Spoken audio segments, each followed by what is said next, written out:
Good morning. Welcome to the meeting of the Overview and Scrutiny Management Committee, 25th of January. This meeting is being broadcast live to members of the public or via the internet. Do we have any apologies, please, Ben? Yes, Chairman. So apologies for absence today have been received from Councillor Tony Pickenell. And just to inform you that the following substitutions have taken place, with Councillor Tom Rounds attending the meeting in place of Councillor Tony Pickenell and Councillor Gavin Grant attending the meeting in place of the late Bob Jones, MBE. Just to also note that Councillor Gavin Grant and Councillor Chris Williams will be joining the meeting in a hybrid capacity via Microsoft Teams. Thank you. Thanks very much, Ben. Minutes, agenda item 2 is minutes of the previous meeting. Has anybody got any issues with the minutes of the previous meeting? If not, I will sign those during the meeting. I've seen no dissensions. Thank you very much. Agenda item 3, declarations of interest. Does anybody have any declarations of interest on the agenda today? I see nobody. Thank you. Public participation. We haven't had any requests ahead. Any members of the public? No, thank you. Okay, let's move on to Chairman's announcements then, which agenda item 5. I need sad news to talk about Tony Trotman and Bob Jones. It's with great sadness that we mark the recent deaths of 2 of our committee colleagues, Councillor Tony Trotman, Councillor Bob Jones, MBE. Both Tony and Bob were dedicated Scrutiny members who made a massive contribution to our work. Tony was a member of both this committee and the Environment Select Committee, as well as being a member of many scrutiny task groups and rapid scrutiny exercises over the years. Bob was also a member of this committee, as well as being a long-standing vice chair of the Environment Select Committee, and again was on many task groups. Tony and Bob will be greatly missed by us all, and there will be more extensive chance to remember them at the meeting of full council on the 20th of February. Agenda item 6, Wiltshire Council budget, which is the meat of our meeting today, 24-25 and the medium-term financial strategy 24-25 to 26-27. On page 29 of our agenda pack, we have a report and appendices presenting the administration's budget for 23-24 and the MTFS for 23-24, 25-26. On page 27, we have a short report setting out a suggested process for our consideration of the budget today. Before I run through the process, I'd like to note that our debate today is in the context of the following recent meetings: a budget briefing for all members on the 17th of January, a special budget meeting of the Financial Planning Task Group on the 19th of January, informal meetings of all 3 select committees where questions on the budget were submitted to their chairman and to be put to the executive here today. For this item, I suggest we take the following approach. I will ask for 1, opening remarks from Councillor Richard Clure, Leader of the Council, Councillor Nick Botterill, Cabinet Member for Finance. 2, any remarks from Terence Herbert, Chief Executive, Andy Brown, or Lizzie Watkins, Section 151 Officer. 3, we will then have the report of the Financial Planning Task Group following its meeting last week. This will include the Agenda Supplement 1. Councillor Pip Riddell is here to present this as the Task Group Chair. 4, I will then ask the Chairman and Vice Chairman of the Select Committees to comment and ask questions based on the knowledge they have gained in terms of policy development and service variation during the year. This will include questions submitted in advance by members of their committees. I will then open the debate to other management committee members to make inquiries of the executive members based on the papers presented. 6, as in previous years, the committee is asked to focus on the main strategic and policy issues and not those that sit at an operational level. For clarity, please could speakers refer to relevant paragraphs when referring to the budget report if possible. 7, the key points of our debate today will form a report to Cabinet on the 6th of February and full council on the 20th of February, along with the budget report of the Financial Planning Task Group. 8, an additional meeting of this committee to scrutinise any opposition amendments to the budget before full council has been arranged for Monday the 12th of February at 1:30. The deadline for submitting budget amendments for consideration at the meeting is 5 p.m. on 7th of February. Is everybody happy with the process? All right, okay. In that case, I'll go back and ask Richard Clure, if you would, to open statements. Thank you, Richard. Thank you, Chair. I will aim to give a summary of the position that we're in the budget from not from an overtly political point of view. We'll save the politics for full council as we normally do with budget.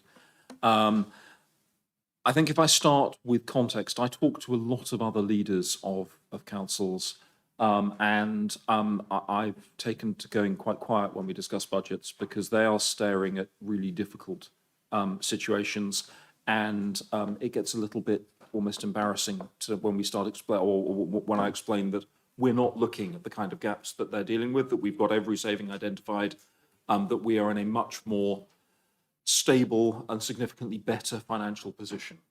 I don't think we should underestimate the issues that the wider local government sector face, both this year.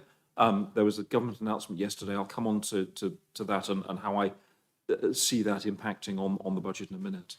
And I'll leave some of the detail there to officers because it's very early. Well, it came out yesterday. But I wouldn't want to underestimate how difficult the challenges are even for us. But this budget is one that is in a position where we are presenting clearly a balanced budget this year. We're legally required to, but it's a balanced budget where every saving for this year was already identified and in train and identified through primarily through last year's budget. There always will be adjustments in year. Inflation was stubbornly higher than we'd expected. And the staff pay settlement came in at a slightly higher level than had been initially predicted.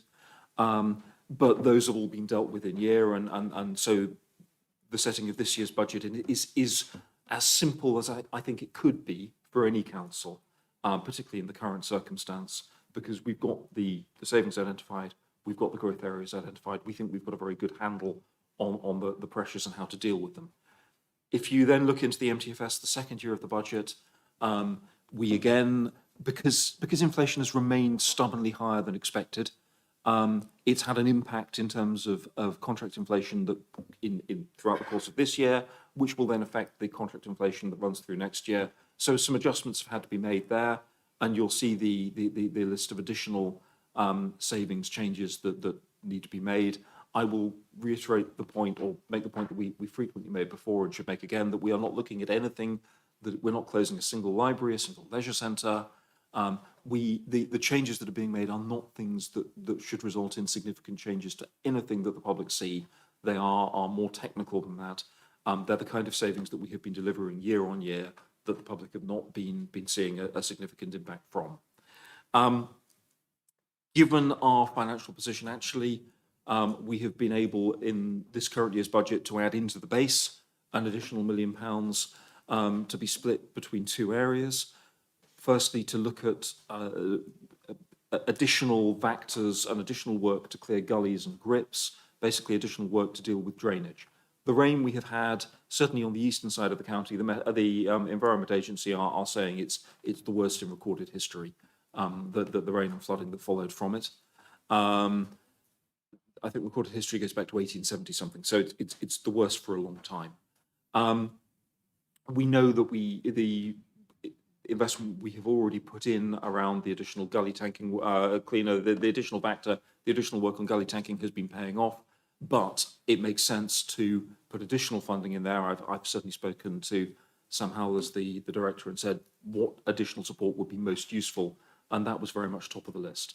I mean, for those who remember that Thursday night, we had roads that turned into rivers. We have got to make sure our drainage system is working as well as possible.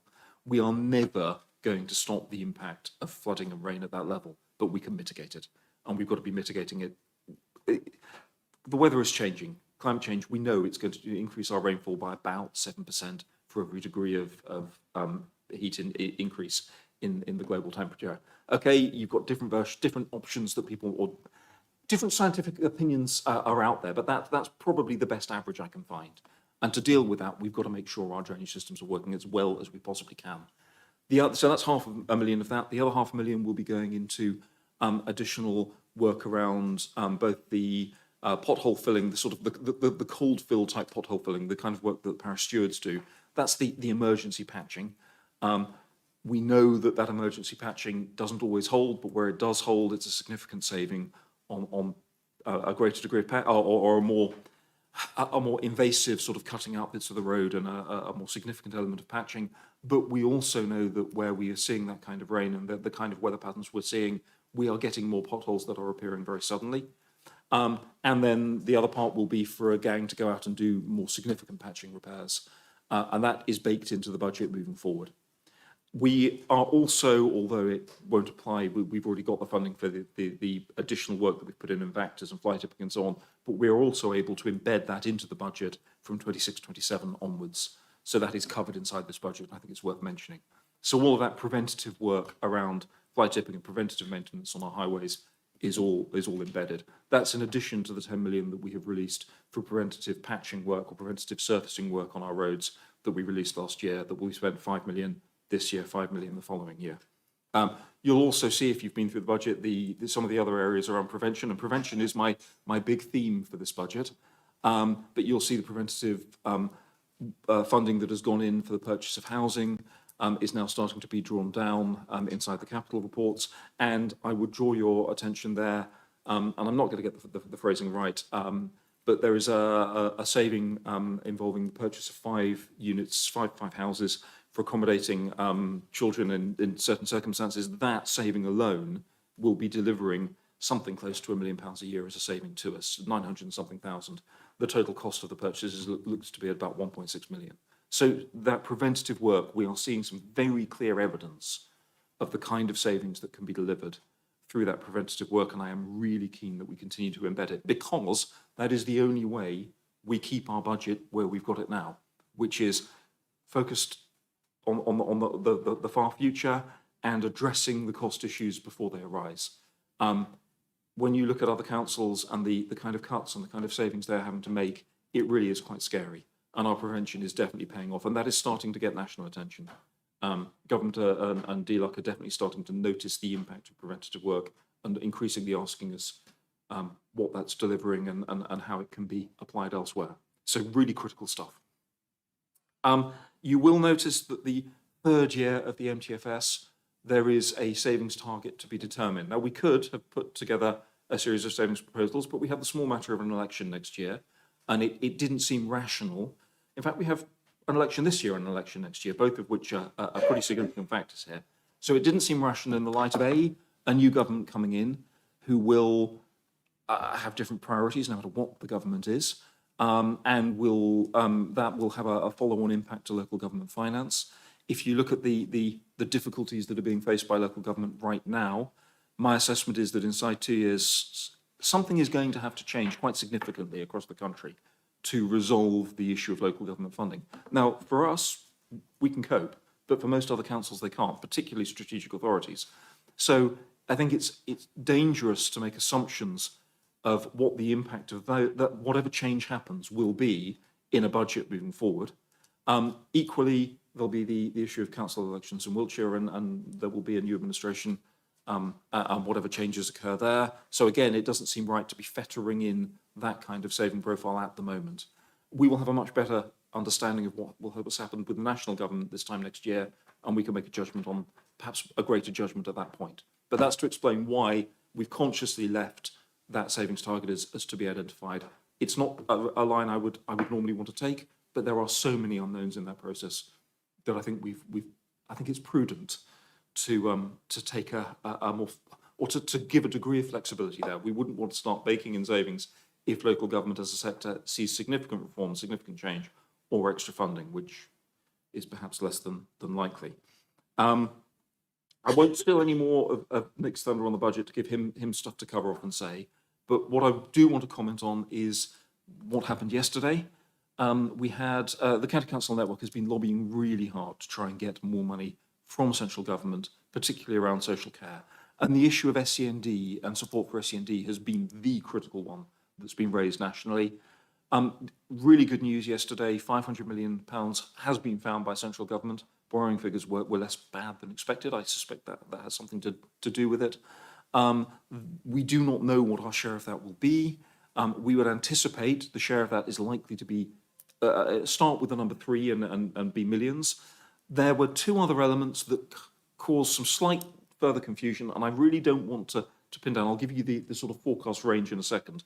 There was a change made to the guaranteed income support from 3%, or guaranteed income uplift from 3% to 4%. This is an uplift that the central government guaranteed all councils would get.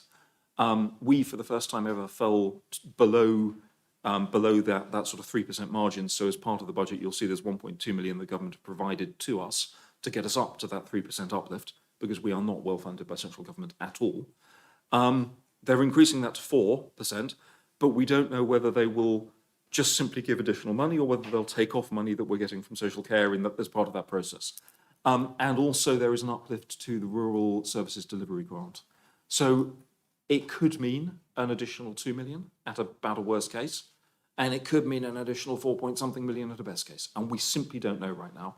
The moment we find out, which is probably Monday, just before Cabinet, or the day before Cabinet, we will be making sure that we're explaining then where we would suggest using that money. I have a prevention hit list, you won't be surprised to hear.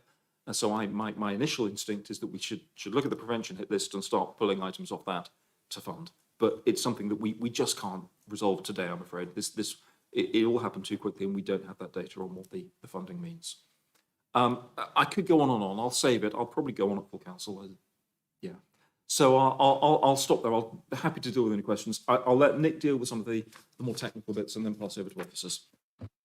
Yeah, thank you very much, Richard. And I must say, I saw you mention fly tipping, and I don't know who has seen the advert on the TV for fly tipping. It's a very interesting advert. I'll just leave my comments there, if I may. Well, if it's about Wiltshire tackle fly tipping. Right. I'll go to Nick, if I may. Nick, would you like to make some comments, please? Yes, thank you, Chairman. And Richard, obviously, as always is the case, has given a very thorough overview of the situation. But there are a few items that I would that he hasn't perhaps covered that I would like to stress, and also probably reiterate some of the points that he has. So yes, this is all about the prudent and preventative approach, which has put us in the strong financial position to date, and everything we're doing is underpinned by the business plan. So this is all about a coherent approach going forward. And I said this at a previous meeting that last year the headwinds from inflation were simply unprecedented, but this year they have, whilst they've moderated, they are still enormous, and we can't get away from that. And our effective inflation rate is not the CPI or the RPI, but is probably in the range of over 7%, if you take into account all the range of things that the council does. So we're still experiencing really big increases in the things that we're providing our services that we have to buy, and the contracts that we have to enter into. So really difficult. When people say, oh well, the council tax you're proposing to put up is 4.99%, and that's ahead of the current inflation rate, well, of course they're forgetting what happened last year when it certainly wasn't. But equally, they're not taking account of our effective inflation rate, which is considerably in excess of the indexes. If inflation wasn't bad enough, we've still got demand rising in a number of places, and they're no surprise because demand's been rising for a number of years. But children's services, including the SEND provision, and in particular transport, as well as adult social care, and we have to plan to meet that increased demand.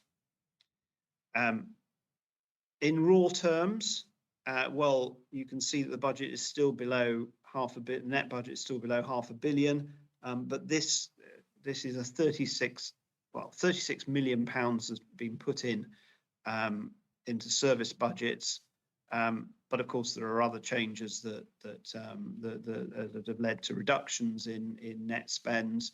But the total increase is still 17 million in the net budget from 23-24. That is a sizable increase in our overall spending, net spending. And as I said, it masks the 36 million that's been put into the service budgets.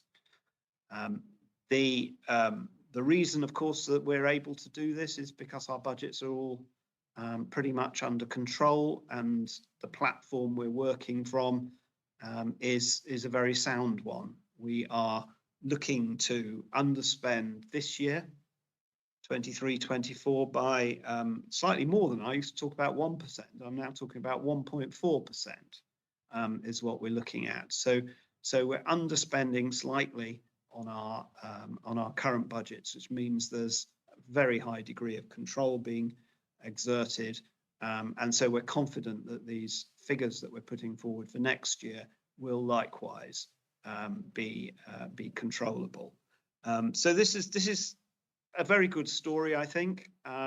It's not without risks and uncertainties. There are always going to be risks and uncertainties. 'Twas ever thus, but we have provided for those as much as we can. And if you look at the reserves area, then that is another demonstration of how we're looking to the future to make sure that we carry on doing the right thing. So if you look at the high needs block, for instance, where we know there is a big uncertainty as to the safety valve will not take away all the liabilities that we have as a council, and so we have to plan for that.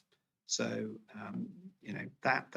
that's got to be a big part of our emphasis going forward. Reserves are the way to provide for uncertainties and to cover off risks, and that's something that we've been putting a lot of thought and has required a lot of our attention.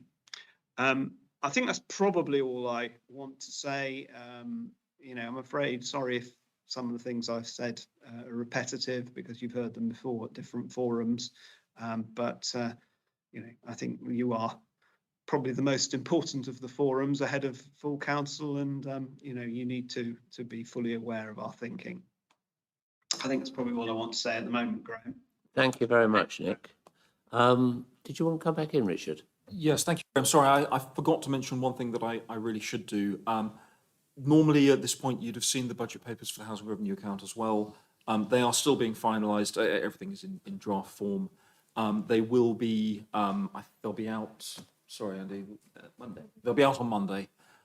So there would, if you wanted to go through them in detail, there would be the opportunity when you had looked at amendments to the budgets as well. And based on last year, there was an amendment to the HRA papers. I'm sorry, they've had to go through the housing board, and we just weren't able to get them out in time here. We are looking, just so you've got the headline and everyone understands, the housing board has recommended taking the inflation plus 1% approach to increasing rents, and have satisfied themselves that when you look at the increases that have occurred to pensions and the increases around local housing allowance to anyone who is on universal credit, that for the vast bulk of our residents, that will not be a significantly, or either not be a detrimental factor at all, or not a significantly detrimental factor. But probably best to get the detail of that paper if you want to interrogate it. But I wanted to make sure you were all aware of that now. I should also thank officers for the work that they've gone, and I'm not good at that, remembering to thank everyone. But there's been, as usual, a lot of work in this budget. The process has been, I think, easier than it has been in the past. That is the work that everyone has put in paying off in terms of understanding what savings are required over what time period. But there's still been an awful lot of work, and I'm sitting here as probably the only leader of a strategic authority who is looking at a budget where we're not having to use reserves, we're not having to make cuts to frontline services, and where we've got that balance moving forward over at least a 2-year period. It could be a 3, but yeah. Oh, and the government funding, sorry, we've been told is 1 year only, so we cannot bake that into our base budget, and that's really important to note. Who knows whether they'll decide to bake it in next year, but as of now, they've been really clear it's 1 year only. And apparently, we're not allowed to put up statues to ourselves anymore as a result. So we've had to cancel the marble in the sitting, which is a terrible shame. And such a lifelike image of you, Richard, too. Right, before I go on, Andy, as Deputy Chief Executive and Corporate Director of Resources, and Lizzie, have you got anything you'd like to add, or do you just want to take questions? Up to you. So just to, I think it's really important that you probably hear from Lizzie as the Section 151 officer on her Section 25 statement, to bring that to the committee's attention at this point. But really then I think it's best that we move to questions. There's quite a lot of those there, but hopefully you can appreciate that we've got directors in the room and online to answer those questions, to hopefully support any queries that the committee has through those, or any additional questions that may come forward as well. Just to really underline, this has been an in-depth process, and the collaborative nature of putting this budget together and underlines the approach that we take as a leadership team across the piece, and supporting Cabinet in their proposals. But I'll hand over to Lizzie.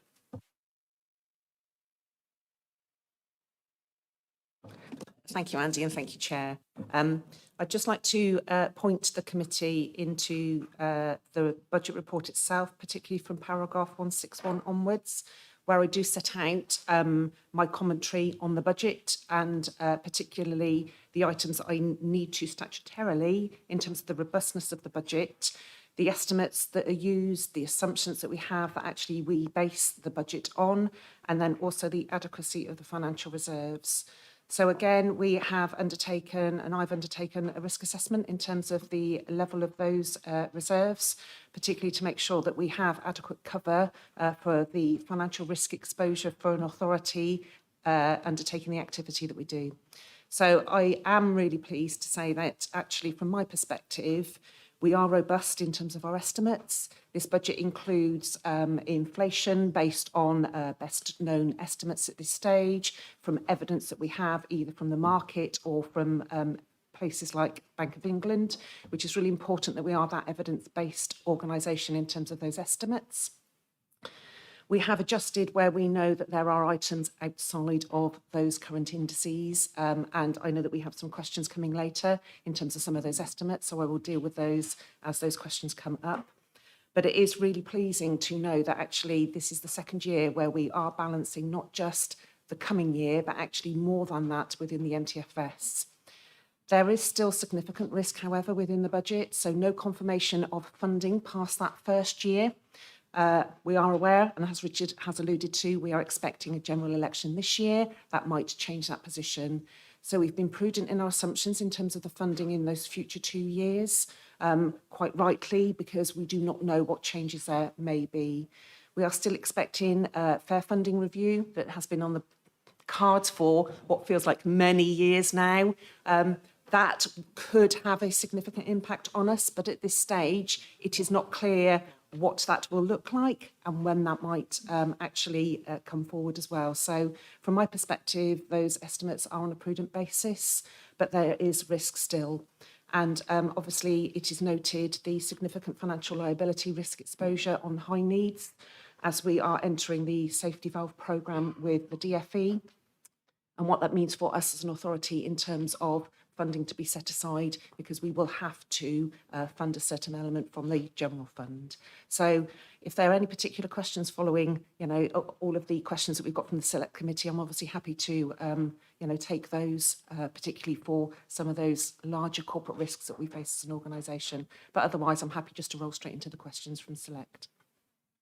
Okay, thanks very much, Lizzie. At this point, I must apologise to Councillor Jonathan Seed, because I should have introduced you at the beginning, Jonathan. I suddenly realised I looked across, saw you and thought, I'm sure I didn't do that. I double checked and I did not. So welcome to our committee. You've got a keen eye. I'm sure you're going to be a real positive asset to us. Thank you. Okay, I'm going to move on then to Pip Ridout. She's going to present the Financial Planning Task Group report. Thank you. Thank you, Chair. Very little to say because you have our report of what we discussed on Friday. We looked at overall, not at any specific operational things except where it was raised. But very pleased with the budget process this year, which has been very thorough and will be very thorough. And anybody who has any further questions, I'm quite happy to take them. But you have a 3-page report of what we discussed, and I think that is the only thing that I would say overall is the 2 major risks of pay and cost of living are the 2 major risks that we need to keep an eye on going forward. But I think we've provided as well as we can for those eventualities. But that's all I have to say. Thank you, Chair. Thanks, Pip. Do we have any direct questions of Financial Planning Task Group at this stage? I don't see any. Okay, fine. I'm now going to go to the Chair and Vice Chair of Select Committees. Can I start with Jerry, if I may? And at this point, I want to say that we've had really good support from the Select Committees. They've really taken a look. There's a plethora of questions which have come forward. And so we'll start with Jerry's from Environment Select. Thank you. And we have everybody here to answer those questions, I believe, because they were given in advance, which is always a sensible way forward. Over to you, Jerry.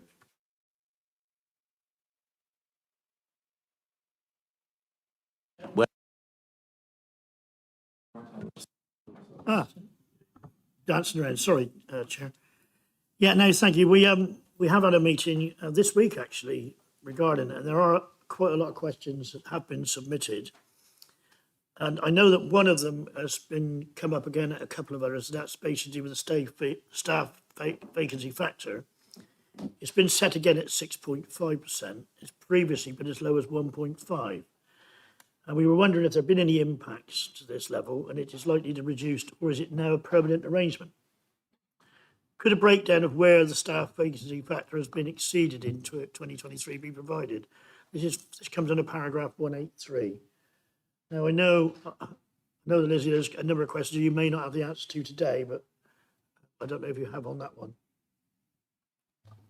So in terms of the detail of vacancies, it's a very varied picture across the different council services. We have to be mindful of not trying to take that corporate view of vacancies, because some services will see greater gaps, greater pressure. You will be aware of some service areas facing more difficulties in terms of recruitment. And it's one of those things that's very difficult for us to be able to properly ascertain. I do just want to say, though, that the budget monitoring process for us is one of those real key controls to ensure then that we are monitoring and managing and setting out particularly implications of that. So the budget monitoring position, Q3 is going to Cabinet as well in a couple of weeks. So it's important, if you've got any particular concerns about any particular service areas, to pick them up through that. Now, in terms of service implications, Parvis and some of his directors are online as well. I don't know whether there's any particular services that you had concerns about. We can delve into those in particular, rather than trying to do something corporately, because corporately that could be misleading and hiding particular constraints and issues or areas where there are no worries at all. Thanks for that. And I think with that, I think it's a general question that was asked, and there may be departments that maybe falling short on it. I don't know. I know concerns about planning. There was a few shortages in that area, so it's something that we can look at. Thank you, Chair. On that question, then the next couple were related to climate. The first one, it would be helpful to see a breakdown of the revenue and capital budgets for the council's decarbonisation programme as set out in the climate strategy.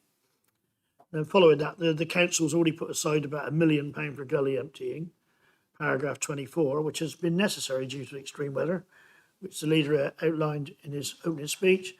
And is there any other funding being assigned to the climate, for the climate adaptation, of the 2024 and 25?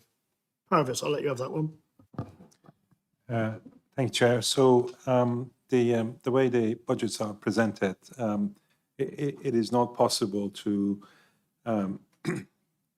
actually point out the monies which will go through to decarbonizations, other than a few in the capital program, which are straightforward regarding vehicles, etc. What we can do is to draw out these numbers for you and perhaps bring it back to Environment Select for more detailed discussion. It will take some time to do that. Right, thank you on that. I'll roll these two together because they're mainly on finance. And that was, how will the council identify and consult with affected groups of the removal of the 20 cash ticket machines from car parks? That's Appendix 1, paragraph 64. And I did attend an area board at Marlborough when a lady came up to me and said, well, I have to go shopping in another village because that day the ticket machines were out of order. But her concern was, she's an oldish lady, she doesn't want to go for the old who's going to flip with the cards and that. And still, there are a lot of cash payers still out there that don't come to that. And I assured her there'd still be facilities for cash machines. I hope we don't phase them out. That's one question. And then relating to the, again on costs, the green waste collection will increase from £66 per year to 70. How does that compare with other local authorities? And have we seen any change in green waste collections during the year 23-24? That's you again, Parvis. Thank you. So I'll respond to the first one, and then I'll invite my colleague Sarah Valdez to respond to the second one. Regarding the replacement of the car park machines, we are due to, if you like, relocate 10 of them, and we are going to remove 10 as well. These are in the car parks mainly where we're looking at people who are buying my permit and seasonal tickets, and the use of machines are dropping. Cash will be still accepted everywhere. 10 of the machines are being relocated to make sure we comply to the Disability Discrimination Act, and that these are more easily available for users. So it's a combination of reducing it where there's less usage. We continue with accepting cash. Obviously, we're introducing card payments everywhere, and also complying to relevant legislation on that. Thank you. Thank you for that. I want to say you refer to card snap, but I've always been told that cash is king, and the industry I'm finding it growing a little bit. Yes, sorry, Sorry, Lee. just to come in on that. I know there are a number of councils that are going completely cashless, and it's causing all sorts of concerns. If you look at the context of Wiltshire, if you look at the fact that we don't have the mobile phone coverage over parts of the county that enable people to go cashless in the way you could in London, we're absolutely clear you cannot have that. You cannot take away the ability for people to pay for their parking by cash, and we will not be doing so. There's been a detailed discussion from a purely financial basis. Cash is a pain because you've got to go and collect it, but it's essential that we give our residents that option. Thank you. As for your question on the can I invite Director of Environment to come in? Waste collection. Yes, the next question. On the next question, can I invite Director of Environment to come in? Thank you. Good morning. Hi. Yes. So on the question relating to garden waste, on the benchmarking section, we are in the upper quartile compared with other local authorities on the benchmarking on our costs of our garden waste services. On the question relating to our sign-up numbers, we have seen a very, very modest decrease from last year to this year, bearing in mind we're still within the year, so there are still a possibility people will be signing up. That's only about 600 sign-ups less this year. But we are still significantly higher than over 1,700 properties higher than pre-COVID rates. So we've seen an uptake since COVID in our garden waste service. We are also predicting that we will be exceeding our budget level this year, so exceeding our income targets on our garden waste service. So it's proving very popular. Thank you for that. Another subject then, due to the government funding, public transport savings deferred until 25-26. Is that enough time to plan for a sustainable and financially viable network from that date? That's paragraph 78. And again, my concern on this is if the £2 subsidy gets withdrawn on passengers discount, you're not only going to impact discount anywhere else. So listen to that one. Just before we take that, Jerry, Nick wanted to come in. Sorry, Nick, I didn't see you. Apologies, Nick. Sorry. That's on the previous question.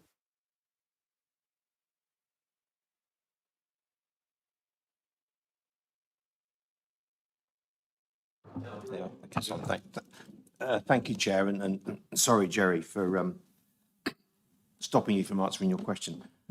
With regards to the garden waste collection service, I think it's just worth putting into the meeting here for the committee, just a couple of things. We still have to deliver the same amount of mileage to collect from the garden waste as we do for our normal waste collections. And because of the widespread geographic area of the council, we have to go literally almost down every single street to collect the garden waste. And you'll notice that we have 85,000 people who pay for that service. We still really have to drive past the 235,000 households across the county. So in terms of the cost to us as an authority, it costs us just as much to collect the garden waste as it would to put out to collect our normal bins. So the point I'm making is that we are regulated that we cannot make a profit for collecting garden waste. That's what very clear the instructions for the Environment Agency. But what we can do is make this a cost neutral exercise. So the costs are absolutely to cover the cost of the collection from the households. And that cost would be pretty much the same whether it's 85,000 or 230,000 households. And we have done some, as Sarah has said, our numbers have not really declined. And I just want to put it in context in terms of this is about £1.45 a week to have your garden waste collected. And we collect throughout the year, apart from December. And it is an optional extra for our residents to buy into. And if you think about what we pick up from the households in terms of, grass cuttings, small branches, that sort of stuff, we think this is really good. We think this is really good value for money. And I certainly would say that the fact that the rates of people who use this service would indicate that I think our residents think it's good value for money. Thank you for that. Sorry, Jerry, can I just ask a question of my own then, which has always been concerning me? What did we do with all the green bins that didn't get taken up? Because I see lots of residents still with their green bins, but they're not on the service. I don't. Okay, my short answer would be every single resident who is currently a subscriber for the green bin service gets a notification that they need to renew their subscription on an annual basis. And I'm personally not aware of any issues of people who have subscribed to the service not having their green bins collected. Certainly, if that is the case, I would suggest that you get in contact with officers. No, sorry, I think you've got the wrong end of the stick. What I'm saying is that when you desubscribe, if there is... Nobody, as far as I know, says you've now...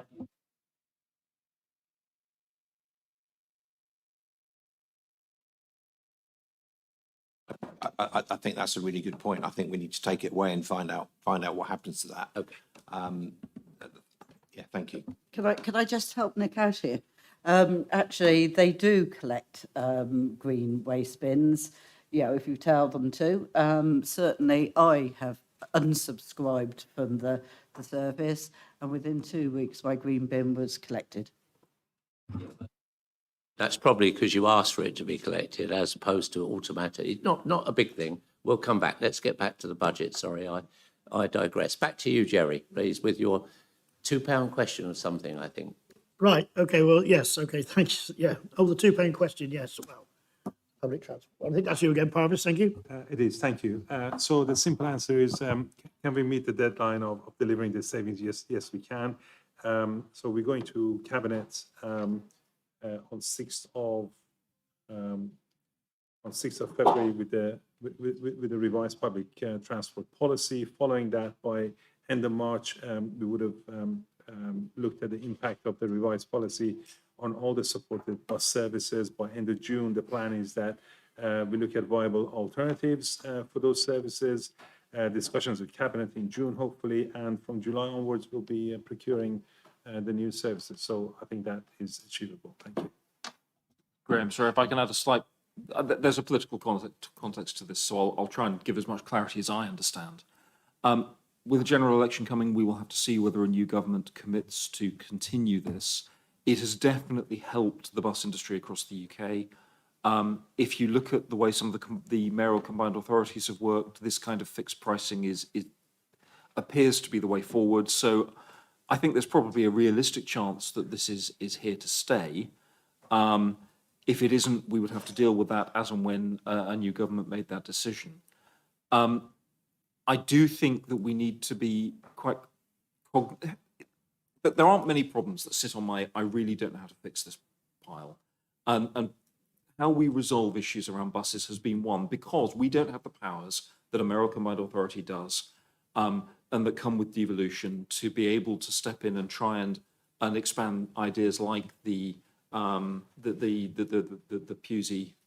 service, where you could simply book to come and collect you. That more flexible approach with smaller buses. So there are a lot of unknowns here that until we are either all given the powers to address bus franchising through devolution, or we end up finding a way to make a devolution deal work. And at the moment, government tells us the minimum we've got to do is with Swindon, and Swindon are not wanting to discuss devolution right now, so that isn't progressing. This is an area where there are just too many unknowns to be able to develop a strategy, because we don't have the legal power to do so. All we can do right now is maintain as many bus routes as we can, which is what we're doing. Thank you for that. And I'll also bear out the fact that if you're a senior citizen, you don't pay anything. And there's no such thing as a free lunch or a free bus. Someone's picking the tab up somewhere. But anyway, okay, thank you for that. So 2 more questions then. Though planning fees have increased, the number of houses being built does seem to be slowing. Has this been reflected in the income assumptions for planning fees? Paragraph 87, Appendix 1, PG 64. Can I invite Director of Planning to come in on that one, please? Thank you. Good morning, members. So the simple answer to the question is yes, we do consider economic factors when setting the budget, but we also have to consider a number of other factors.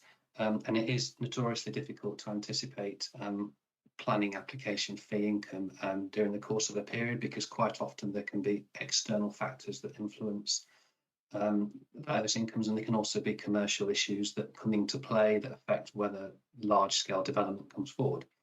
Having said that, the latest housing delivery test figures released by government just before Christmas told a really positive story for Wiltshire. We are delivering 106% of our annual housing requirement. And that suggests that despite the slowdown in the housing market, homes are still being built. And I would also say that it suggests that there is also a healthy supply of planning permissions in the pipeline coming through the process, which again keeps that turnover of housing development. So yes, we do try and anticipate the fees. We're progressing, of course, our new local plan, and that's moving forward at pace, and that will stimulate interest in the market, which will, in due course, throughout the next financial year, potentially generate additional planning applications. So I think weighing up all those different factors, we're content at the moment that keeping the fees at the same level as before is appropriate. But of course, we'll keep that under review each year to see where that needs changing. Thank you, Chair. Thank you. And my final question, leisure, culture and communities income target has increased to 0.492 million, 24-25. How confident is the council that this can be achieved? Paragraph 97. Yeah, thanks, Jerry. I'll take that one if I may. You may be aware there were two important points in Leisure's recent history at Wiltshire Council.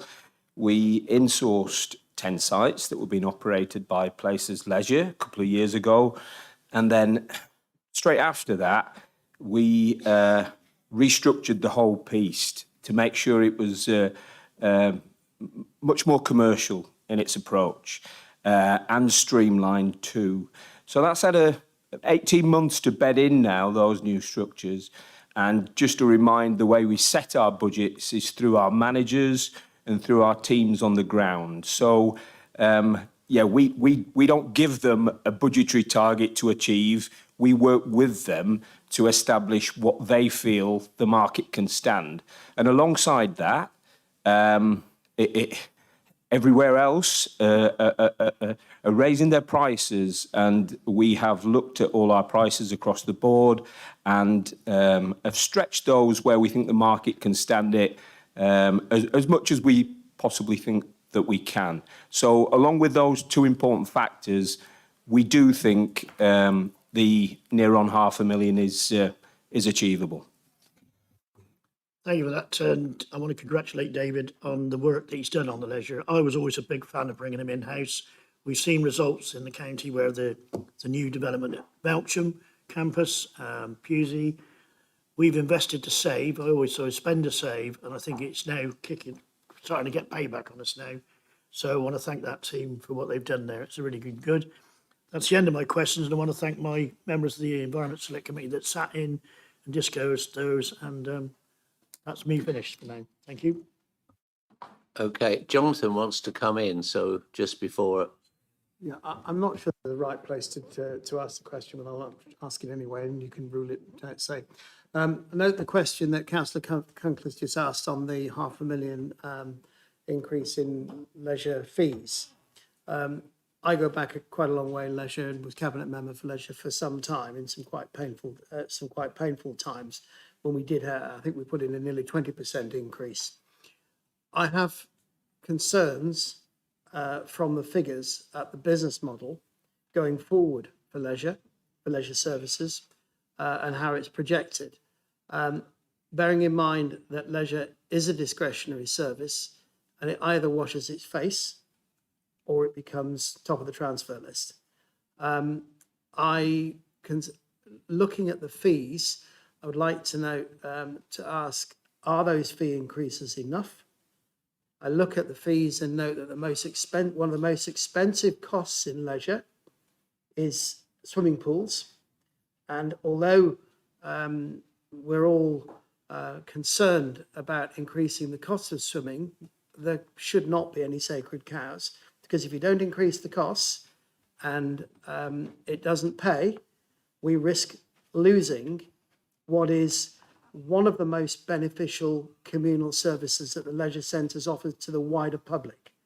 And I would ask that, I note that the general budget is decreasing from 6.5 to 5.3 million in one financial year. But going forward, it shows to be the succeeding 2 years to be flatlining. So I would have thought, I just seeking some reassurance that you will look very carefully at the future leisure costs and the future leisure revenue. Because if you don't, we don't want to be sitting here and finding some of it's got to go because we can't afford it. And I particularly raise swimming as a potential sacred cow that really ought to be looked at. Yeah, Jonathan, Councillor Seed, if it's assurances you're after, I can give you those. You know, the budget and its management is my top priority from a leisure perspective, which is, again, I know I'm repeating myself, which is why we built a commercial team who are very familiar with commercial operations. They've all got that experience built into them as part of their career history. And I don't think we've ever been set up as well to be able to push those boundaries that you suggest as hard as we possibly can. And I'd be happy to to sit down and talk you through those if you wanted to do that outside of here and look at the plans. That's all right, Chair. Yes, I would. So I just saw the cabinet member for leisure come in, and I didn't know if he wanted to make a comment on that, but you wouldn't have heard the question, I guess. No. Right, thank you very much, Jerry, and can I compliment your team as well, the scrutiny group, because they're really good questions. Good to see that you've looked through the budget and come up with some great questions and well answered by everybody here. Johnny, can I move to you, please, next to ask if your select committee questions? Thank you, Chair. Yes. So the Health Select Committee had an informal budget discussion last Friday, the 19th of January. We had good turnout from the committee, which was good, and good engagement. Much of the conversation centred around the risks involved in ensuring effective health and social care services, whilst at the same time making savings. There were a couple of questions that came out of the session, which I guess if I go through those by theme, and I know some of them were addressed at the Financial Planning Task Group meeting, and there's responses on savings and things in there, but I'll run through them by theme. The first one is on vacancies again.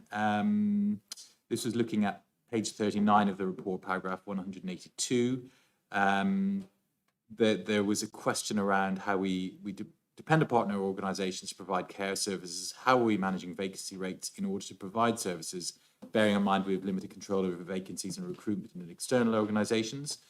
And then on internal vacancies, there was a question around potentially saving money by not replacing people. And there was a concern that this may lead to managing services in a non-strategic way, with the question then being, how do we mitigate the risk of critical internal posts going? For example, if a very experienced team leader left, how would the role be filled to maintain effective service delivery? So I'll stop there. That's the vacancy theme, and hand over to Emma for that one. Okay, thank you. Yes, so in terms of our partner organisations, I think it is really important that we recognise how crucial they are to delivering social care across the county. They are a fundamental part of meeting people's needs and keeping them safe. And absolutely, we do have less control externally than internally, but we do work very closely with our providers around recruitment and retention of all staff. We are developing a workforce strategy with our providers. We're starting that work now, and we will be co-producing that with them. But really, it often comes down to how we value those roles within Wiltshire, but also nationally. So it is about promoting the value of the roles and making sure that the kind of public know what these can offer when they make decisions about employment. So, for example, we are working with Skills for Care to ensure that providers draw down the Workforce Development Fund. This allows training and development for all staff. So again, it's identifying those training opportunities. We're also working as a system across Spain, Swindon and Wiltshire around developing a dom care leadership programme. So it is promoting those opportunities and making sure that it is seen more broadly as a valuable occupation and something that offers people a chance to develop in their career. In terms of the internal question, any savings will be made from use of vacancies. So we're able to look at those strategically, and if it was a critical role, then that wouldn't be a vacancy that we would be wanting to hold back. That would be one that we would absolutely be seeking to fill. So looking at the vacancies across adult social care gives us the ability to manage that strategically and not see pockets where it does put us at risk. Thank you, Emma. I'll move on to the next theme that was raised then by committee, which is around savings. And I know there's some discussion on this in the Financial Planning Task Group paper, so don't feel any need to repeat anything that's covered there. So on savings, there were two questions really. What degree of confidence do we have in planned savings figures? And then a question relating to page 10, paragraph 32 of the report, asking for a breakdown of the savings cited in that paragraph for adult services achieved in 2023 and planned for the future. Okay, so in terms of our confidence, we have very high levels of confidence, and we would only be putting forward savings that we were absolutely confident and committed to achieving. The savings identified have gone through a robust process with the teams themselves, heads of service and managers, so that they're absolutely committed and understanding what we need to do. We also have a regular budget monitoring process, so any early indications that there are any risk to savings delivery would be identified and mitigations put in place. So I think our confidence levels are high. In terms of the second question, in 23-24, we did identify £6.4 million of savings. Our current position is that the vast majority will be delivered, with only about 2.4 million currently unachievable, and this has been mitigated with in-year actions. So again, we are confident that we will come in terms of our budget position. And there is further detail in the budget monitoring papers in terms of the additional savings, but if there were any more detail required, we're happy to provide that out of this meeting. Thanks, Emma. I think Gordon wanted to come.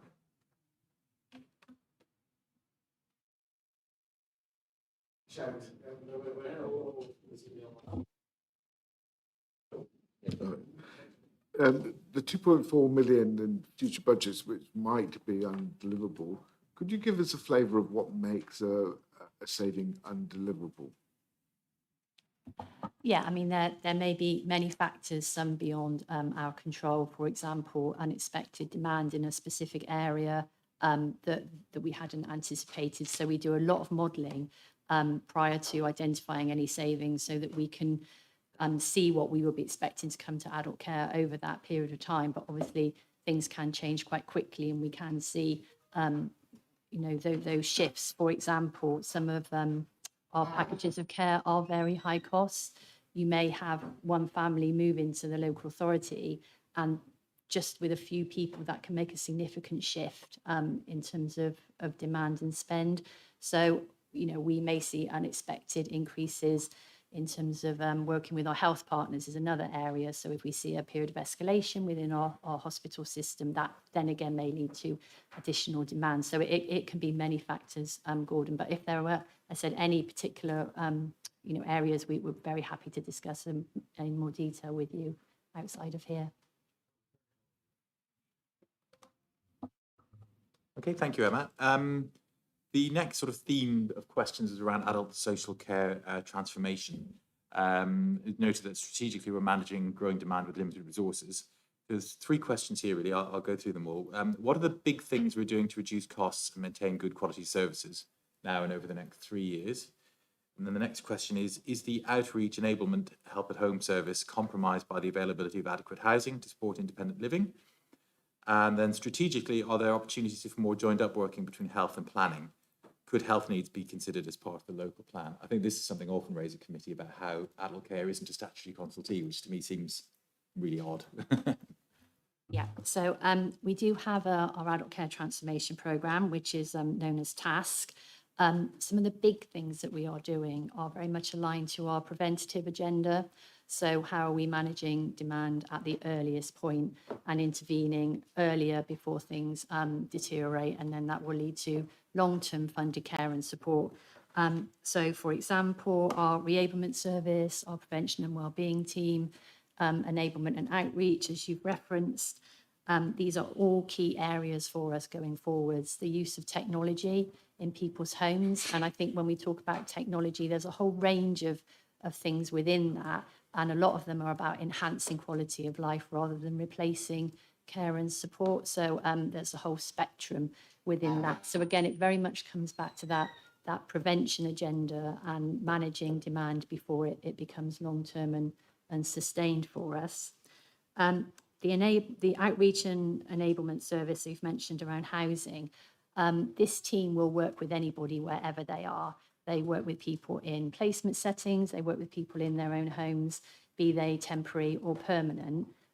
However, we do need to note that this service and also our prevention and wellbeing team do spend quite a lot of time supporting people in terms of meeting their housing needs. But the investment that we've had that has enabled us to purchase additional properties is really starting to make a difference, particularly enabling us to deliver more supported living solutions. So I think it is an ongoing challenge for us, but there is movement in this area as well. And then finally, the joined up working between health and planning. I mean, the short answer is yes, but I'm aware that Nick is online and may be able to come in and give a bit more detail. No, thanks, Emma. So in answer to the question, yes, absolutely, we do take account of health issues through the local plan, and I would suggest the majority of policies within the emerging local plan do deal with health issues on a number of levels. So for instance, we have policies that encourage walking and cycling. We have policies relating to good design, policies that secure open space, that promotes recreation and sport.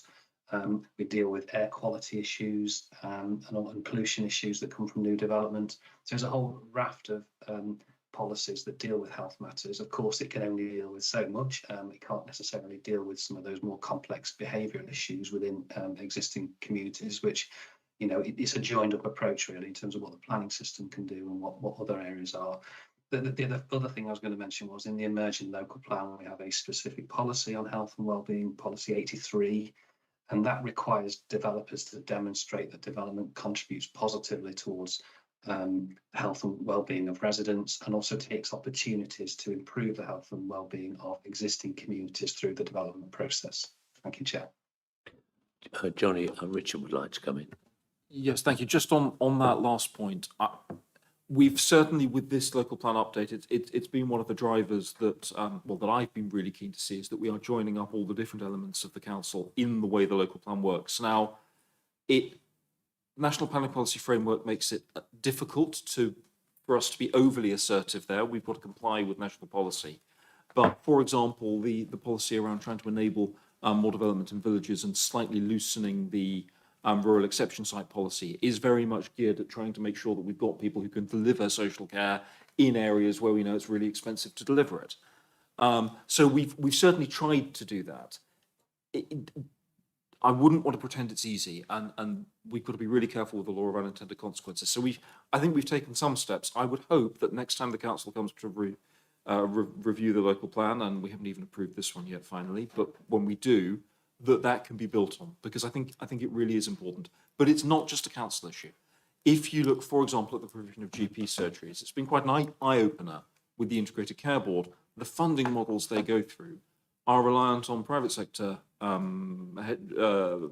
commercial funding, and results in viability and profit levels that make it really, really difficult. So I've asked Andy, for example, to look at whether we can help by not just by using our ability to borrow money more effectively than the NHS can. They really can't borrow money, the Integrated Care Board. But then to step in and provide the building of surgeries with a long lease back, so we know that we will have the income to generate a small return, because we're required to generate a small return, but to make sure that we can start filling some of those gaps. Because again, if we can make sure that where the Integrated Care Board are willing to see the funding of a GP surgery, but are struggling to work out the funding model for delivery, if we can bridge that gap, again, that gives a real boost to health and wellbeing in those communities. So this is 2 years ago, I'd have said, yeah, the local plan's definitely the way to go. It's more complex than that. We are working on it. The more closely we're working with the Integrated Care Board and understanding the issues, the better we will be at that delivery. But it's something that, yeah, we've got a couple of examples. We are seeing how we can help, and we will expand it from there if it works. Thank you. Yeah, and I think a lot of, you're right. A lot of this is national rather than local, and we are constrained what we can do. But I think, you know, thinking about an aging population, have we got the right housing stock? You know, should we be looking at having adaptable homes within all major developments, and bungalows even within major developments? And it would be great in the future if you know, we consult the local education authority on planning applications, we consult the ICB, but we don't consult adult care teams. And maybe that's something that government should be looking to introduce as a statutory consultee. I don't know if either of you wants to come back on that, Nick or Richard, but otherwise I'll move on. Well, even if they're not a statutory consultee, there's no reason that we couldn't consult with them in the relevant area. I mean, there are many planning applications it wouldn't be relevant, but there are some where I think it would be very relevant. So I think that's a really good idea, personally. I'll move on then to the next theme. Thank you for that, which is integrated care. So optimistically, the committee would like to think that there'll be long-term savings to be made through taking an integrated care approach. I think that's kind of the whole point of it, really, isn't it? But in the short term, we were concerned by withdrawal of ICB funding from some services. We had a recent example that we had a briefing on, and I think you shared our amusement, I think, at the withdrawal from the Adult Advocacy Service. So that's more of a general point, really. I don't know, Richard, if you want to comment to that, or Emma. Okay. Yes, I mean, absolutely. I think that the long-term aim is that we're reducing duplication, we're harmonising what we do, because our population tell us that their experiences are often many people coming up the garden path and asking them the same questions on many occasions and then doing the same thing. So there is absolutely the ability for us to do things once and have the subsequent savings or releasing staff capacity to do other, valued activities. An example of that at the moment is that our occupational therapists are able to take basic health observations, things like blood pressure, O2 measures, temperature. That saves potentially, a healthcare assistant or nurse doing the same. So there's a lot more scope to developing this. But I think as we move forwards with the ICB, we have to look at this strategically, because otherwise there is a risk that we don't take aligned decisions and that costs and pressures are then moved across organisations that may not benefit us. So yes, I think in the long term, absolutely, that would be the direction of travel. But I do think that we need to be advocating really strongly for the priorities and the role of the local authority in social care, so that we are key partners. And I don't know whether Richard wants to come in, because obviously you are on the board. Just from the context of chairing the ICP and commenting on the financial position of the Integrated Care Board, they are not in the financial position we are in. They are facing significant overspends this year. There is a culture shift going on in the way that they are trying to engage and tackle the concept of balancing a budget. It is not something clearly that the NHS is used to. And there's a lot of tension, I think it's fair to say, in how they go about delivering that. I think it will actually prove to be a very beneficial exercise in the long run, but there's going to be pain getting there. Their focus on prevention is not, in my assessment, where it needs to be yet. Part of my role as chair of the ICP is pushing hard on the prevention agenda. It is very clear in the strategy that we expect to see that prevention or left shift agenda delivered on. It's an area that's fraught at the moment, Johnny. It's an area that as Emma has pointed out, we need to build on, but we've got to be, I think we've got to understand the state that that the Integrated Care Board is currently in, and we've got to help them get to a point in a couple of years where prevention is starting to pay off and that we start seeing the benefits as well. Because at the moment there is too much tension, and that there should be no tension between the organisations. Thank you, Richard. Thank you, Emma. And then just finally, it's really more of a general observation rather than a health select one. Just looking at the inflation projections, and you sort of look around the globe in slight horror at the situation with the Suez Canal potentially escalating, the situation in Taiwan, the horror that is the US election. And you just wonder, should one not err on a cautious side with inflation rates? Yes, the direction of travel is positive now, but there are a lot of potential bumps in the road globally and indeed nationally. So the two questions we really had was erring on the cautious side, possibly, and with those multiple factors I referred to, do you consider that our assessment is ambitious or realistic? Thank you. I will take that one, because it's actually about the underlying assumptions across actually the organisation in terms of what we include and on what basis. So we are an evidence-led organisation, and it's really important that we are using the right evidence for the right assumptions to build this budget. As set out in the documentation, where we have inflation inherent within contracts and within the contractual mechanisms, we will use those inflationary mechanisms, only right and proper to do so. Where that is not present, we not only look at indications like the Bank of England forecast interest rates, but we also use other evidence and other kind of bases in terms of our experience, our knowledge, also areas where we know there are quite exceptional kind of pressures. So some of those really are seen particularly in our utilities, and that does also affect some of our providers as well in terms of their cost basis. The good financial management we have during the year, seen in our budget monitoring processes. So it's really important that regardless of that evidence that we use on those assumptions, it's really important that we keep an eye on that during the year and then take management action to control those costs. Where they aren't able to be contained within the financial year, they go in as additional pressures as part of the next year's budget setting. So you can see in this budget, we are including some of those additional inflationary pressures we're seeing in 2023-24 built into the base going forwards into 24-25 and onwards years. So it's not just a simple snapshot, are we right? We know there's risk associated with the assumptions. Who could have foreseen, Ukrainian war and the impact on some of those inflationary measures? Who could have foreseen, the pandemic that we faced? So it's really important that it's not just a snapshot, that we continue to see and review these, and where we know we cannot contain things, we actually robustly put those into the base budget moving forwards as well. So it's a mixture of all sorts of aspects. In terms of our confidence with what we currently know at this current stage today, yes, absolutely have confidence. Still, risk remains. Okay, thank you very much. And I think that was it from Health Select. So unless there are any further questions.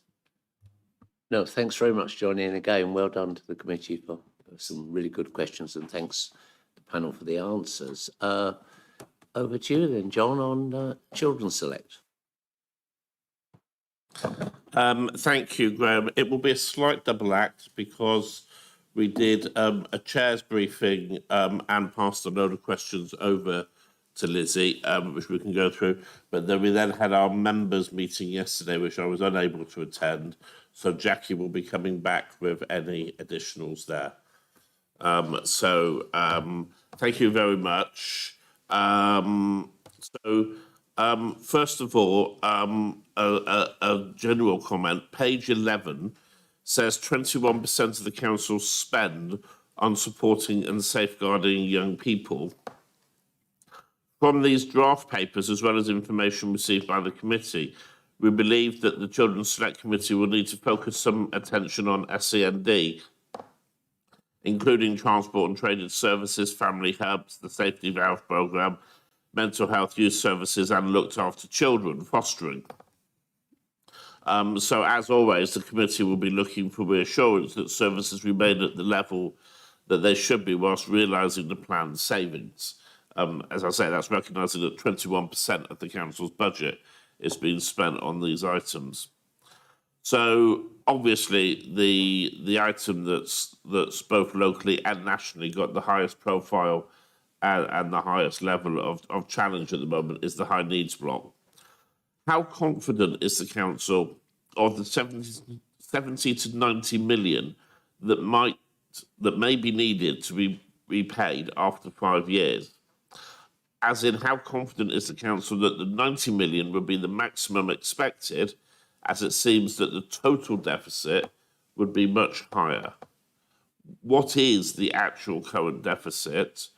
I don't think I need to read that bit underneath, do I? That's boring. Thank you, John, for the question. And I do note that there's actually quite a few focused in this area. So I wonder whether actually it would be easier to take all of them in kind of one go. But happy just to deal with this particular question. No, I'm quite happy to take them as a block if you'd prefer. I think it might be easier in terms of the total context for safety valve rather than dealing them piecemeal. So if you want to carry on with the flavour. I'll whiz down the other ones. I'll try and summarise some of it as well, just to put out the key points. So there's a budgeted contribution of £7 million for this year, and no indication of the amount to be set aside in the medium-term financial strategy. This is for the repayment. So we've got to build up this £70 to £90 million repayment. We've got £7 million in this year. I think it takes us to £18 million overall, as that with next year's as well towards it, but then nothing else after that. So it's how we're going to get to that, even the lowest figure of 70 million. Or has the council been given some indication of what a repayment plan beyond the 5-year period would be?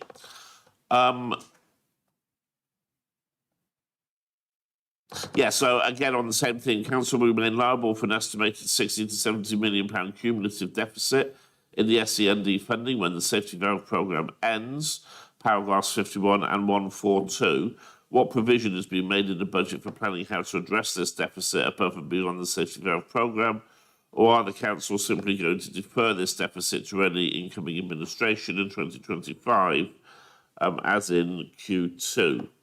Question 2, I believe. Paragraph 116, page 26. How worried is the council about the high needs blocks deficit? Words like every opportunity set aside to help manage high needs block. And page 138, paragraph 30. The positive, I think, decision by Schools Forum to transfer £2 million away from the schools block to support the school's higher needs block pupils.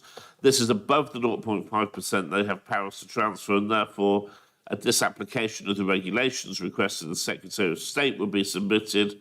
When will this disapplication be submitted? And is this the first time that Schools Forum is doing this? Page 50 shows £10 million in the capital programme for the higher needs block. Could you please clarify what this is for? And finally, I think on this page 52 reflects a £7 million set aside in reserve to repay the deficit, but the sum does not yet. The same question as earlier, actually, isn't it? So.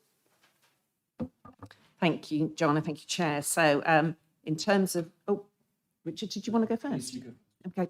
So in terms of some of the specifics, paragraph 142 sets out the current forecast deficit, 56.247 million for the end of 23-24 financial year.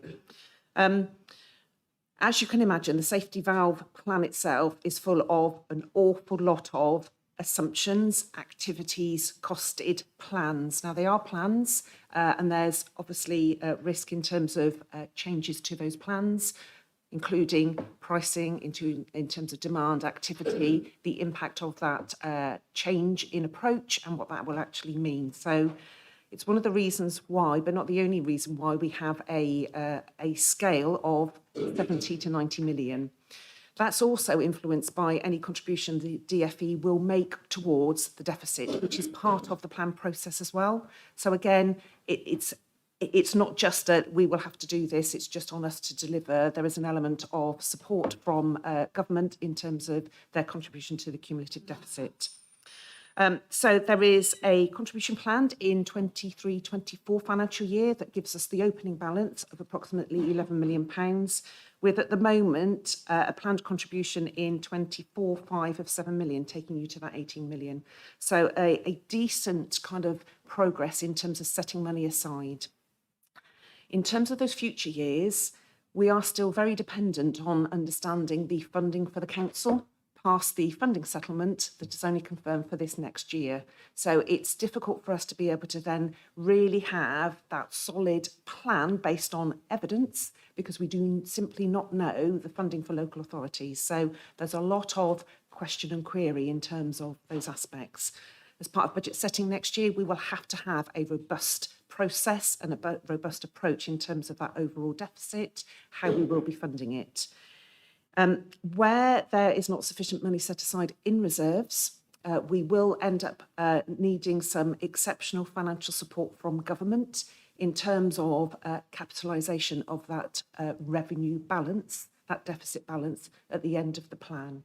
What isn't clear at the moment is the profiling of contributions from the DFE, and also then the profiling of when the council might need to actually support that overall deficit.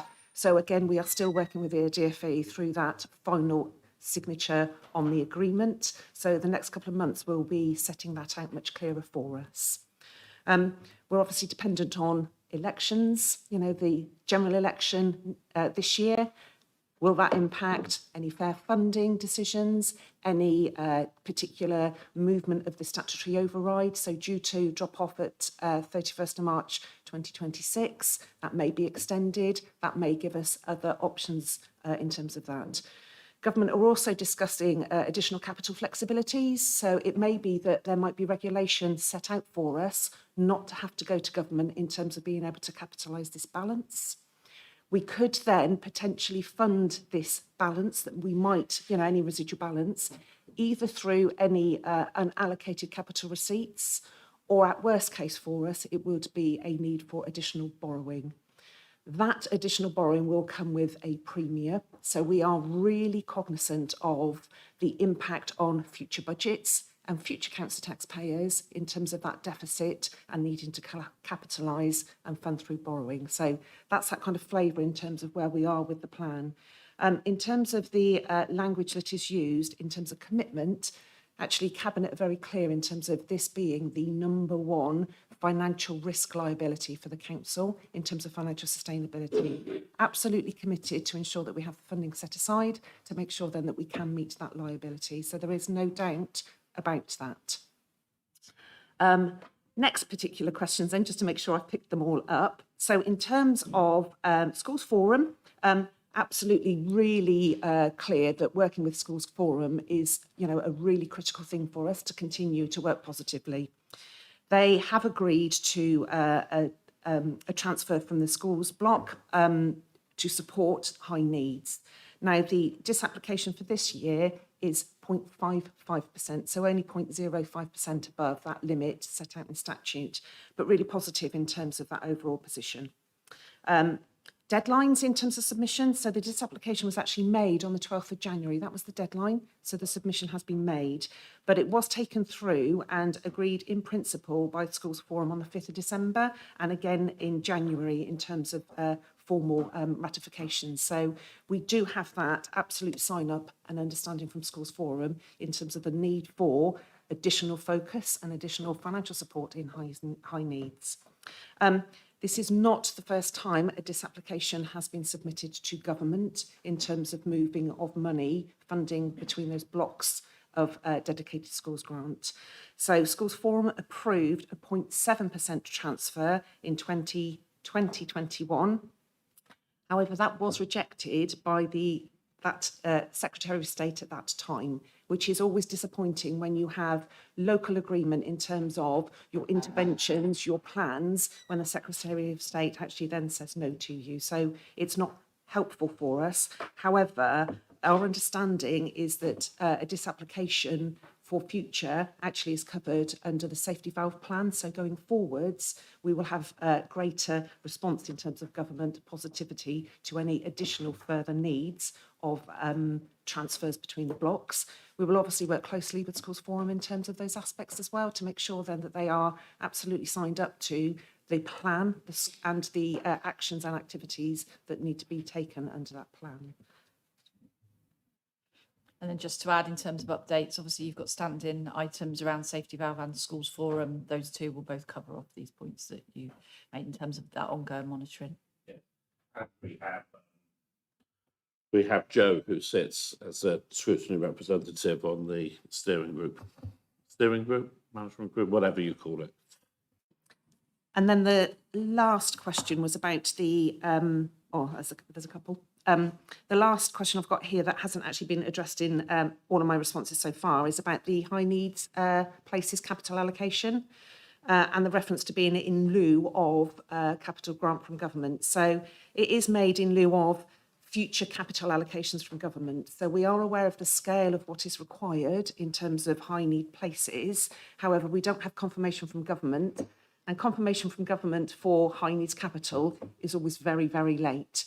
So this is setting out if we do not get that capital allocation, grant allocation from the DFE, we will need to support some of that ourselves. So it allows us a more forward-looking plan to be able to then undertake that activity rather than waiting in March and we get the notifications to be able to trigger that work, because we need to plan effectively in this space to ensure we deliver to that plan, the safety valve plan. It is to support the continued demand for special call spaces, additional resource bases as well, and the places in those resource bases. So it's about that totality of need within the safety valve plan and how do we deliver, you know, really effective support for those individual children. Richard, did you want to come back in? Yeah, just some of this strays well into the political and the national political area, so I think it's just worth giving a bit of context. Again, I talked to a lot of council leaders about this from all parties, about the situations they are experiencing. There is an element of uncertainty with all political parties about exactly where they see this going. There's talk about the overrides being pushed back. There is talk about reform of SCND. There are an awful lot of unknowns that sit in this picture And I think we've really got to bear that in mind. What we are looking at here is what DFE would assess as a sort of worst case that we will have to address in terms of the process that we are going through and the financial envelope. There are councils in Safety Valve who are not delivering the kind of savings that would be expected. I do not expect Wiltshire to be in that position. We're very clear that this is an issue that sits at it's a whole council issue. The buck stops with the chief executive and myself, and we will be making sure we are very closely monitoring that in terms of the actual delivery of the savings. We are starting with 2 million, or we'll have 18.2 million already in that reserve inside the first year of pulling it together. That is a really good start. Yeah, there are unknowns in how we fill it up, but those unknowns are driven by, we don't know what a new government will do with local government funding. The local government sector in the space of the next 2 years is going to pretty much fall over in large parts of the country. So something's got to happen. SEND is one of the key drivers of that, so something really does have to happen, but we don't know what it will be. And it's very hard in that circumstance to predict exactly what pressures we'll be facing and therefore where additional funding will come from. But any opportunity we get to pull additional funding in will be going into filling that gap in Safety Valve, because if we do have to borrow, that will then hit the revenue budget of Wiltshire Council and actually make things worse. And certainly, if I'm sitting here, that will not be happening, because I'm not going to make our position worse by borrowing money to fix a problem. We're going to fix the problem before we get to the point we have to borrow the money.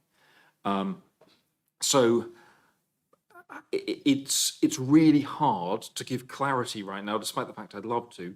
What we've got is very clear intent, a very good start, and that question needs asking next year based on whatever it is we feel able to do in the budget in a year's time, and then every year after that.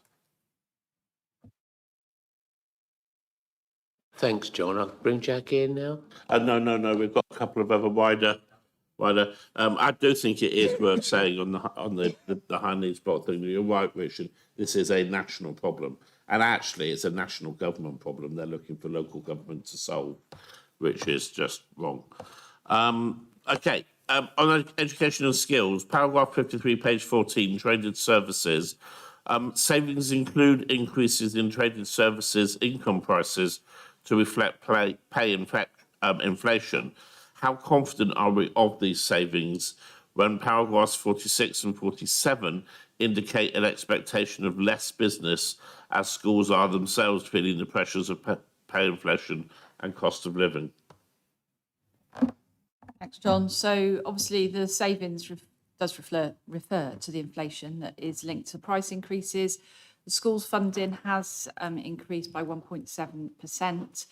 Obviously, I'm not minimising that schools are also under a lot of pressure. There is a risk around the ability of schools to afford, the traded services, but it is, our traded services are very well regarded, and we have seen these increases in previous years, and the trajectory in terms of trading has continued. And also to add that we do trade beyond the Wiltshire boundaries, so schools outside of Wiltshire also purchase some of our services, which will be included in this. Just a couple of points of clarification, if we could. Could we just double check that in the budget movement tables, previous year pressure means savings not realised, and therefore when that total amount is in brackets, does it mean that the savings or underspend exceeded the planned savings? So I would take that technical question in terms of the nuts and bolts and how this information is presented. So the detail of the items the previous year pressures can actually be seen in Appendix 1, Annex 3. And there is narrative in terms of each individual line within that gives you some indication of the explanation of what those are. Now, some of those pressures from this financial year are items like increased inflation and also increased demand seen. So we are rightly building that into the base budget, and that's some of those pressures.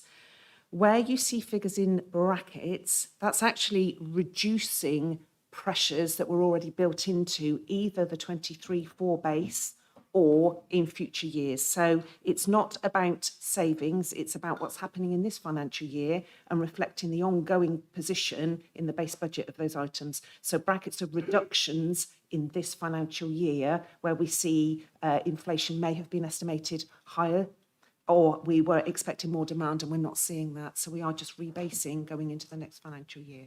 So hopefully that makes some sense.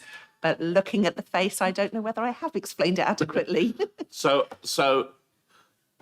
if I was to try and rephrase that in stupid talk, which is all I'm going to understand, if the base was 1 million and you show 200,000 in brackets, effectively that means you're bringing the base down to 800,000. Excellent. Okay. Thank you, John.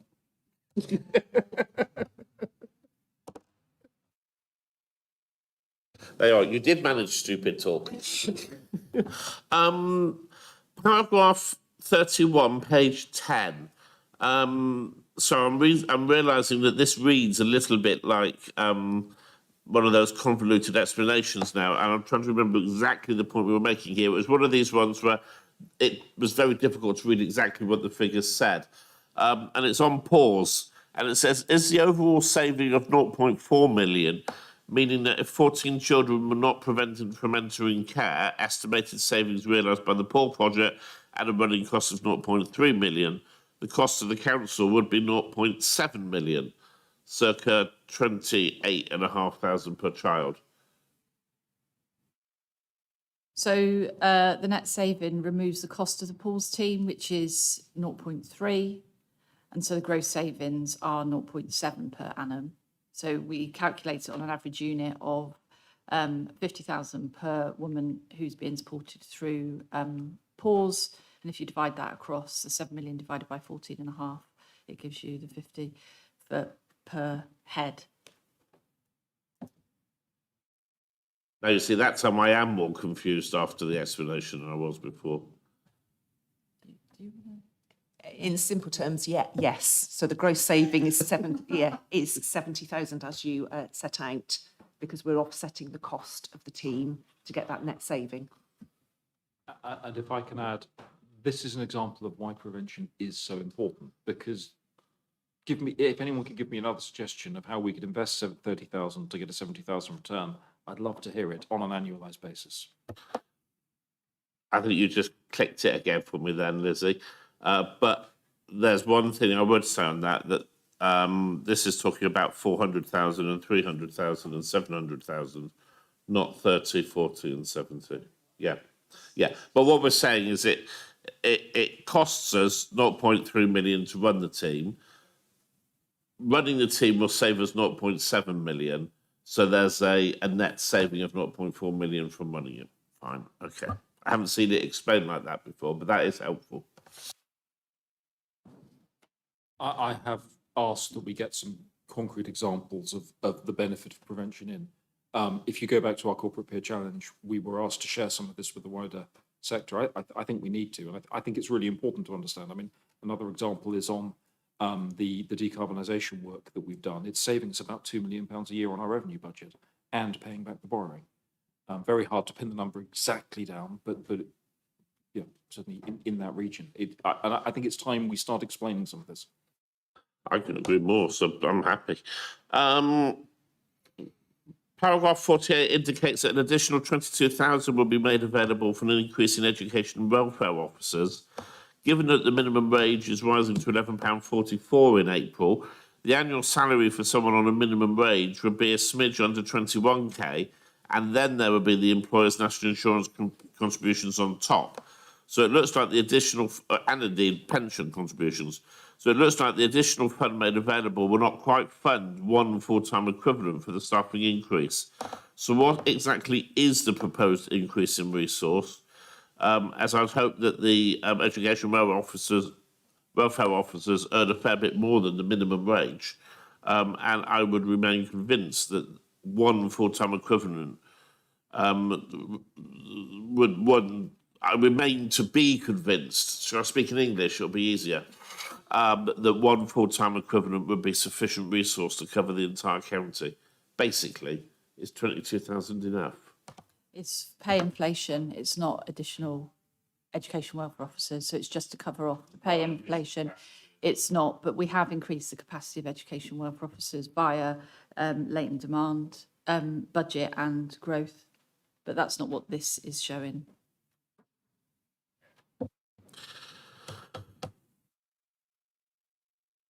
Paragraph 55 states that the council's approach has delayed the anticipated pressure on children's statutory services. What's the estimated additional financial pressure, and when does council now think this will hit the budget? How does this correspond to the proposed drawdown from the latent demand reserve? So maybe the word delayed is taking you up a different route. I mean, it's about managing that demand. We're not necessarily expecting a tsunami in a couple of years. We know that, you know, the complexity of children and young people's needs has grown. We know there's, you know, cost of living, etc., that we're managing. The point here is that in terms of using both latent demand and our prevention approach here in Wiltshire has helped us manage the budgets within statutory children's services. That's the point that's being made. Okay, so delayed is a poor choice of word in a sense for that, and you might want to look at it.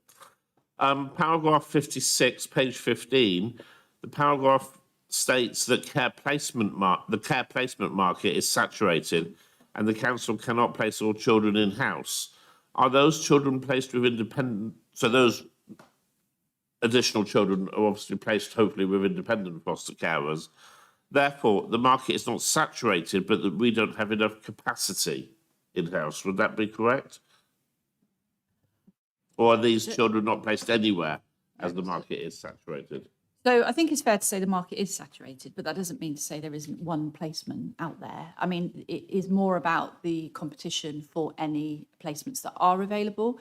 So, you know, you'll know that through our own Fostering Excellence, we are still very committed to ensuring that children are placed in-house where that is possible.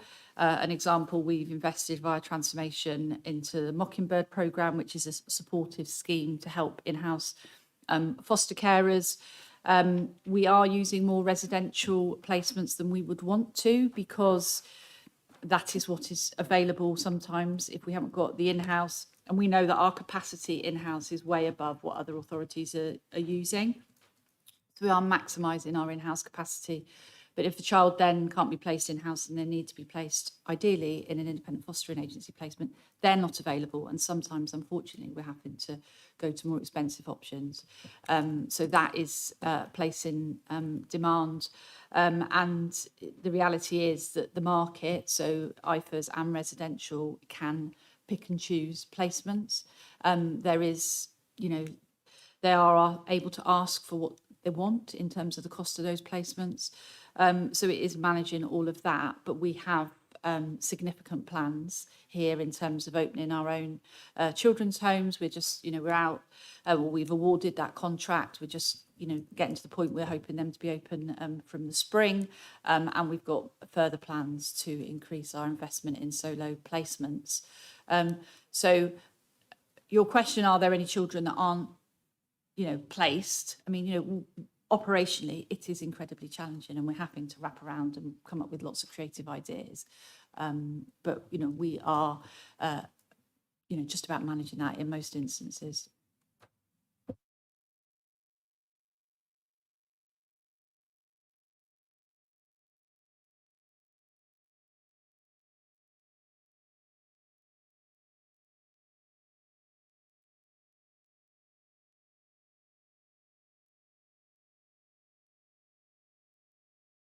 It's gone silent, my end. Sorry.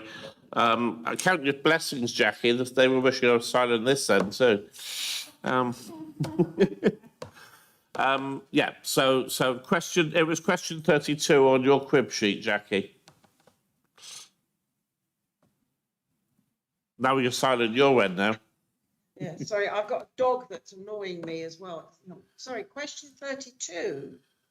Paragraph 57, page 15. The 3,750 and the 4,767. So you want me to carry No, on? no. I'm looking for an answer. Yeah, so sorry, this wasn't clearer. The 3.9 refers to all demand and 4.7 to all inflation Okay. on that budget, as opposed to specifics around in-house, etc.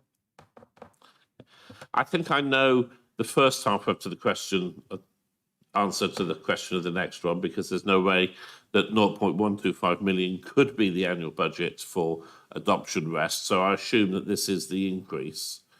But what is the annual budget that we put into adoption rest?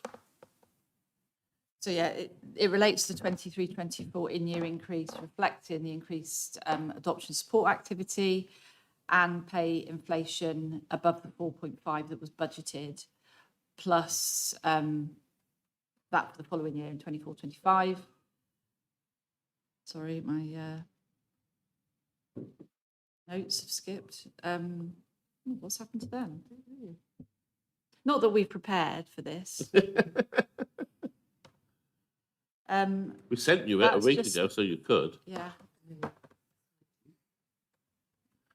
We got them yesterday, end of the day. Oh. I signed them off last week. These are the ones from Jackie's and my meeting. They went Monday. I thought they did, yes. Yeah. It was 1 million is the estimated. Right, okay.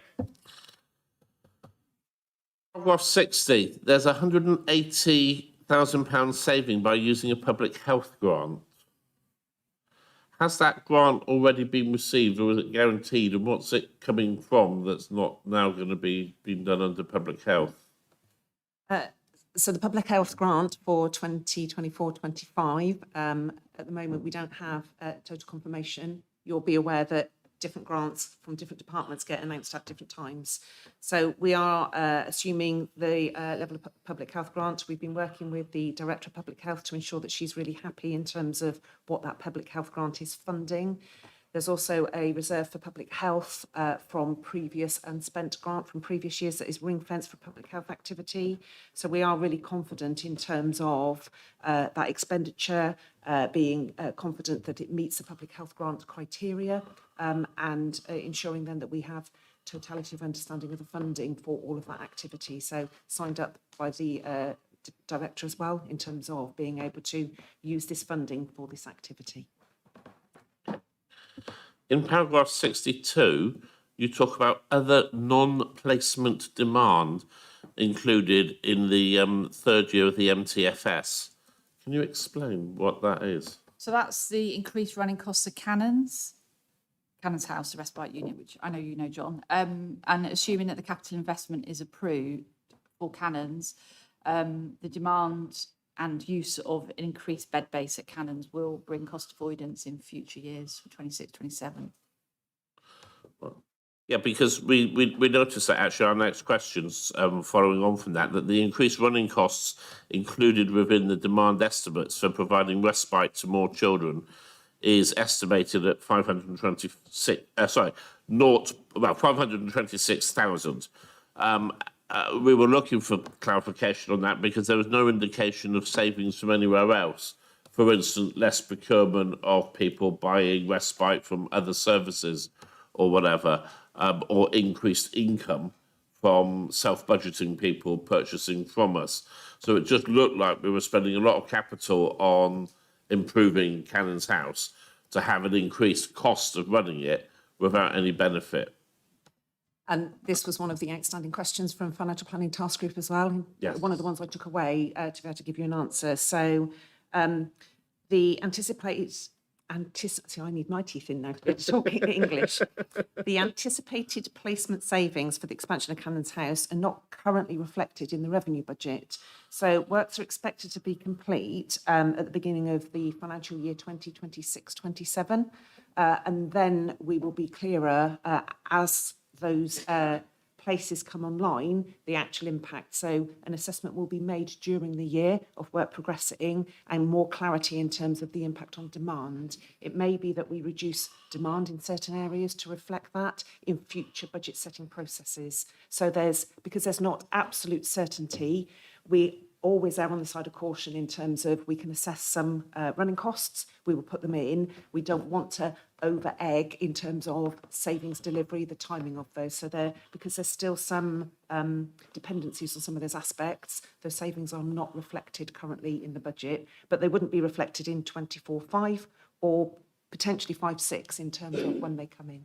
No, I would be expecting to see them in the medium-term financial strategy, though, because surely a business case was put together to say if we're going to spend, I forget how many million it was on the improvements, but was it 3.2? I forget. And then have an increased running cost of £500,000 a year.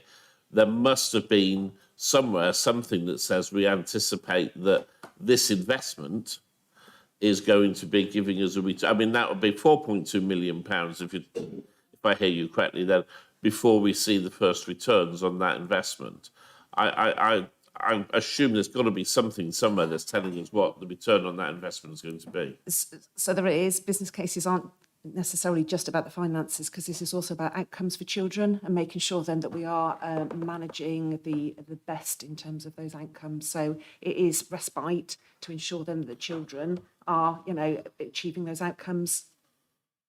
And it is, and it's great to hear Section 151 talk about children's outcomes. So thank you, Lizzie. But absolutely, there is also an intention, and part of the strategy is that if we're able to offer this service, which is, as you know, very well regarded, that it should reduce the need for children, for example, to go into perhaps residential schools or, a variety of things. So it may have an impact on the council's budget, high needs block. We are talking small numbers, though. We are talking only an additional 4 beds. But, we would expect over the longer term to have an impact on adults in terms of demand on residential placements, etc. So it is part of an overall strategy. But, I can hear there's some caution from a finance perspective in terms of quantifying that quite yet. Okay. I mean, I can understand that. And there's a frightening number nationally of children who are costing more than £10,000 per week to be looked after. So I'm just hoping that there's a link there that we're bringing that down. I was just expecting to be able to see a closer connection towards anticipated, but okay. I think they asked the same question, so I don't think it's worth asking.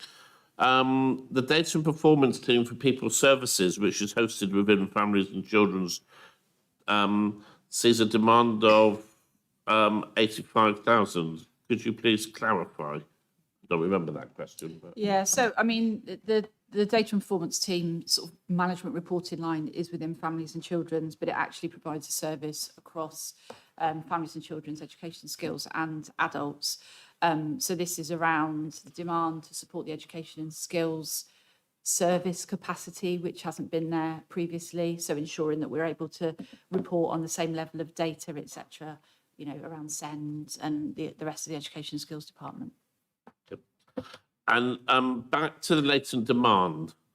And how certain is the council that the latent demand will not be needed beyond the 3.2 million drawdown in 23-24, with the 2.6 in the medium-term financial strategy? What drove the decision to allocate the leftover 2 million to the transformation reserve, rather than perhaps any of the associated impacts of COVID issues that the council is facing, probably the biggest one being the explosion in mental health needs? Acting with Lucy and I this morning, it feels like. Oh, no, it is this afternoon. So you'll be aware that funding was set aside for latent demand back in those lovely COVID days, in terms of us not understanding the full implications of such a pandemic and what it means in terms of draw on public services. The latent demand reserve is only one-off funding, so it's really important for us to fully understand, and Lucy has alluded to in previous answers in terms of the difference between latent demand and actually just demand for our services going forward. So it's really important that as part of the process we've gone through for budget setting this year, we have done an assessment in terms of base budget requirement in terms of demand, and are trying to get away from that. Is it latent demand? Isn't it? It's demand for services. So we've done the assessment in terms of ensuring that we've built the right level of demand into the budgets going forwards. Therefore, latent demand reserve is no longer required in terms of that, because we've robustly done that assessment of demand going forwards. As you're aware as well, we require constant transformation as an organisation. Councils need to ensure that they are constantly reviewing what we do, how we do things, and funding is required for transformation for us to be able to properly support that activity across the organisation. So really important that we have funding set aside for us to be able to do that, hence us transferring the balance into the transformation reserve. It also gives us flexibility in terms of the prioritisation for the organisation, in terms of transformation and ensuring that we have due funding for the things that are a prioritisation for us.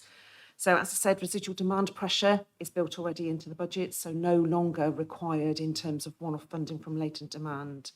I can also say that as part of the risk assessment, we do look at some of these type of elements. So where are our risks and have we got adequate funding set aside if our assumptions turn out to not be in line with what we see during the year? And again, refer back to previous comments I've made about budget monitoring having to be a robust process, ensuring that we are taking management action, setting things out and feeding the right ongoing implications into always the future year's budget setting round. So hopefully that's enough of an answer in terms of understanding latent demand not needing to be classified as latent demand because it's part of our demand assumptions nowadays.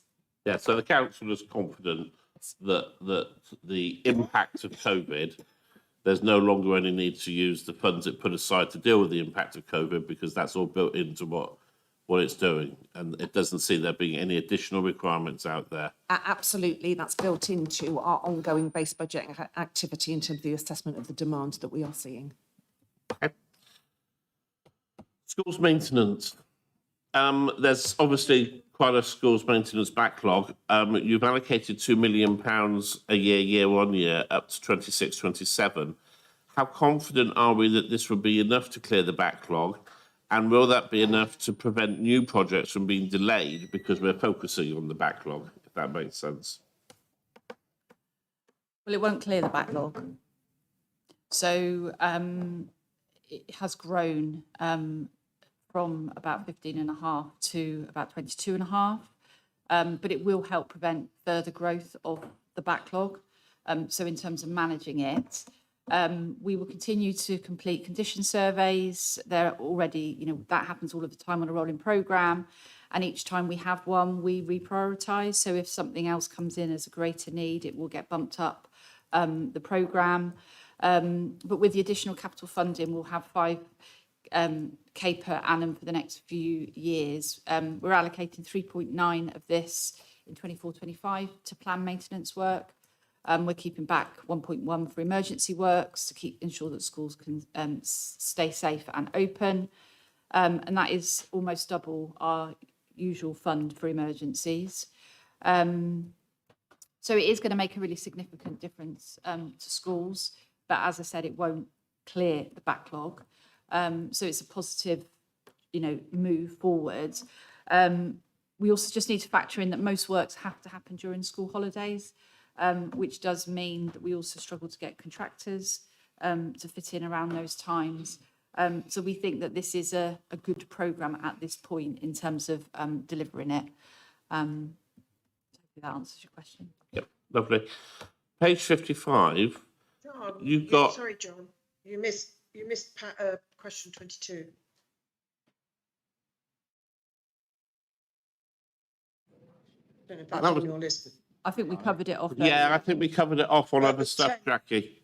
10 million in the high needs. No, we'd answered that earlier on. Okay, when they were answering a question earlier on, they covered that off. I was just trying to save everyone the pain.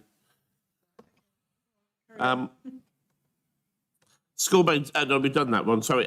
Page 55, 8th row on the table. This is the decrease in the SEN social care placements compared to 23-24 demand estimates. In all other areas, it seems that demand is increasing. What are the reasons for the decrease here, or was it an overestimate before? How confident is the council in this decrease? So the decrease of 0.297 relates to young people who are reaching 18 in 24-25 and then transferring across to adult services. So there is a fluctuation in the budget that is allocated to social care for children with, disabilities. And so that figure actually reflects the number of children who are going to be turning 18. And then that budget moves.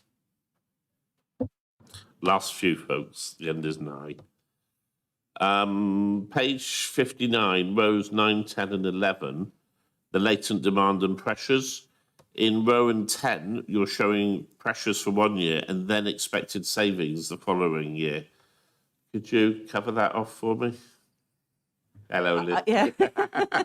Again, a little bit more of a technical one. So what you're referring to as savings are actually the reversals of the use of the latent demand, because we've built those aspects into, where they're ongoing, into those future year-based budgets. So they aren't savings, they're reversals of growth that was being funded through one-off mechanism, and then we've included it where it is ongoing in future years' budgets. So they're reversals of the earlier years rather than savings.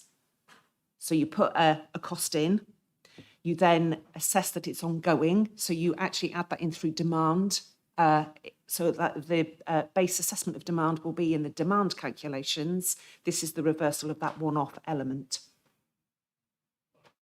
So this is where the council had thought there would be latent demand and has now decided there isn't. No, it is saying where it is ongoing, it's built into demand rather than funded through latent demand reserve, because reserves are one-off. We've put it in permanently into the base.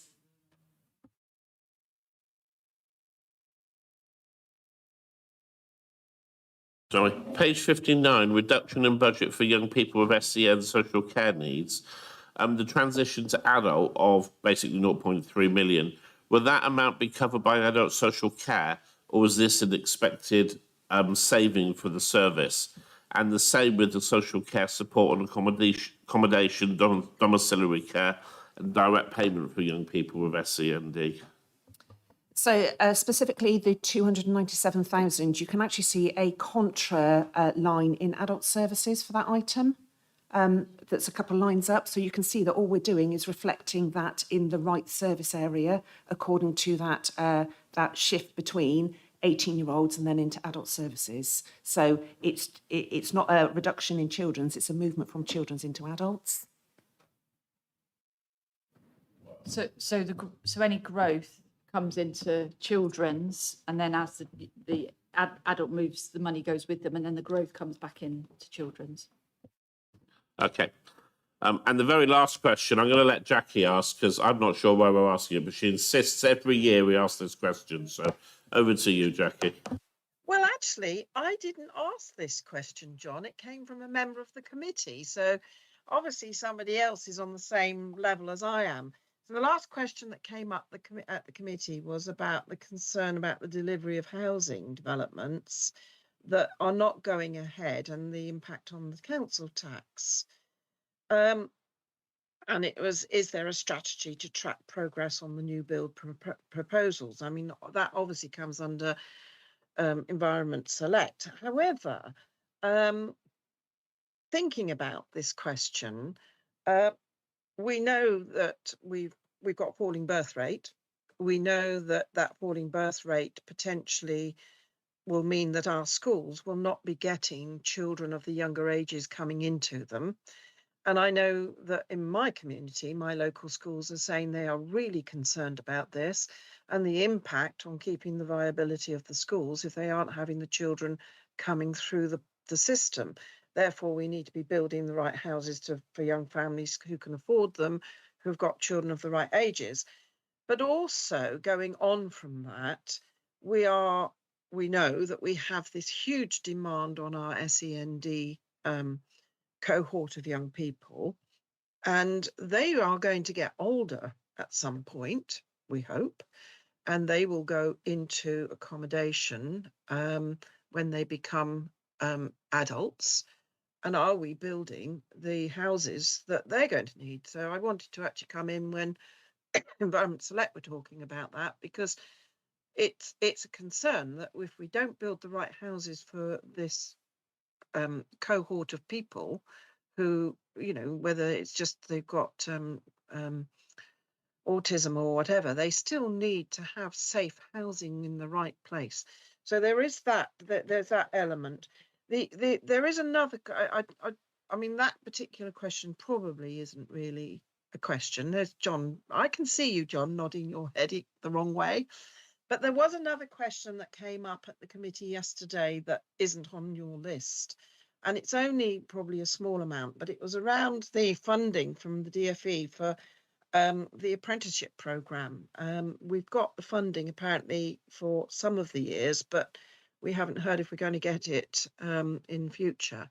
So whether there is going to be an impact there, and also if there are any other of these small little funding pots that we are hoping to get where we haven't heard.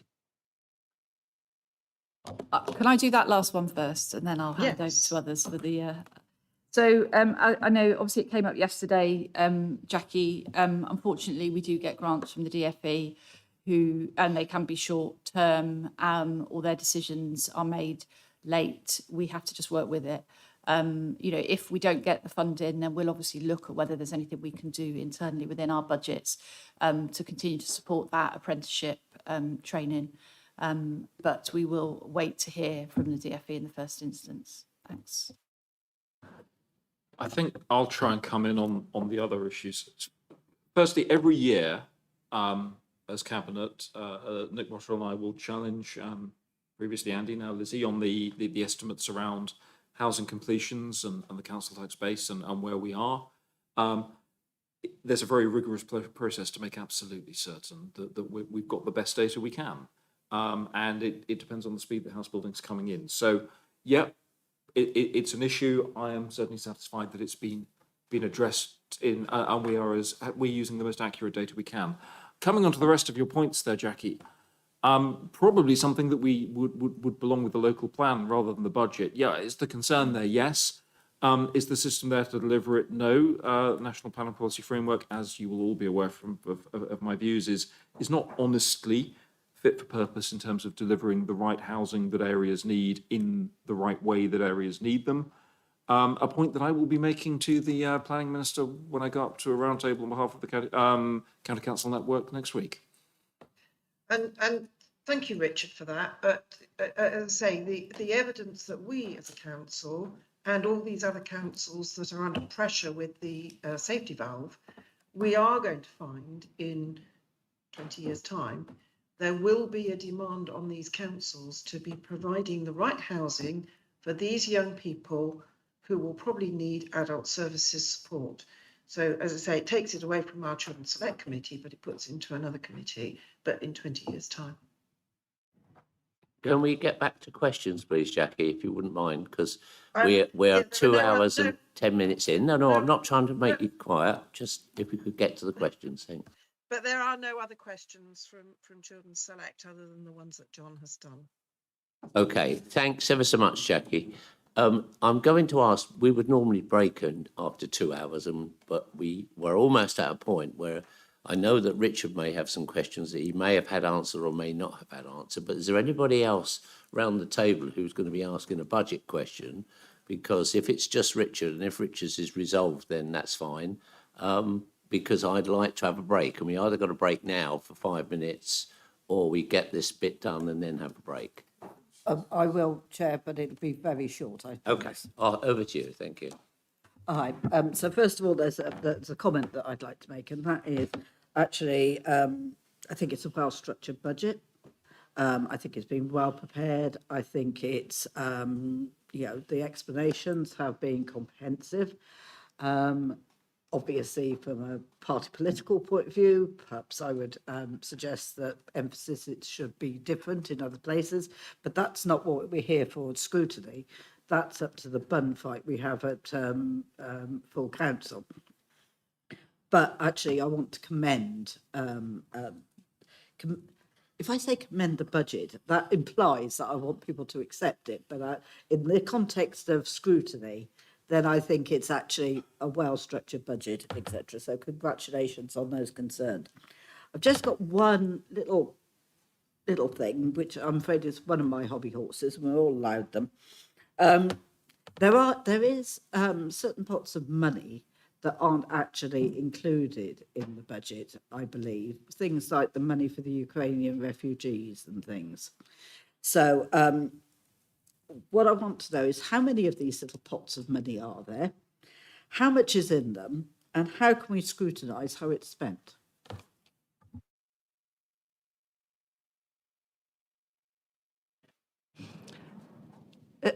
So that actually isn't an easy answer in terms of the I didn't say it was an easy answer. I said it was a quick question. Very quick question. It's a different one. I think we need to take that offline and think about how do we interact with Financial Planning Task Group in terms of the scrutiny for those pots, where they report, what the priority in terms of scrutinisation on those are, because we have schemes constantly thrown at us from central government in terms of the administration of that, where we have very fixed criteria from government. There's other funding that comes through that we have more freedoms and flexibilities on. And we also have our earmark reserves, that is funding that we've set aside to be able to support activity that we are anticipating in future years as well. So it is it's not an easy one just to answer just like that, I'm afraid. So I think that if we can take that through Financial Planning Task Group, that would be really helpful. Thanks, Lizzie. Sorry, Richard, did you have a question, or did your questions get answered, please? Thank you, Chairman. My detailed questions did get answered, and I'm grateful to Councillor Bottle for his work on that. I do have others, though. First of all, a very general one with regard to governance. To what extent might the final figures for 23-4, which we won't know until sometime in May, probably, is there a risk, or to what extent is there a risk that those outturn figures might affect the budget figures for 4-5, which will have been agreed in February?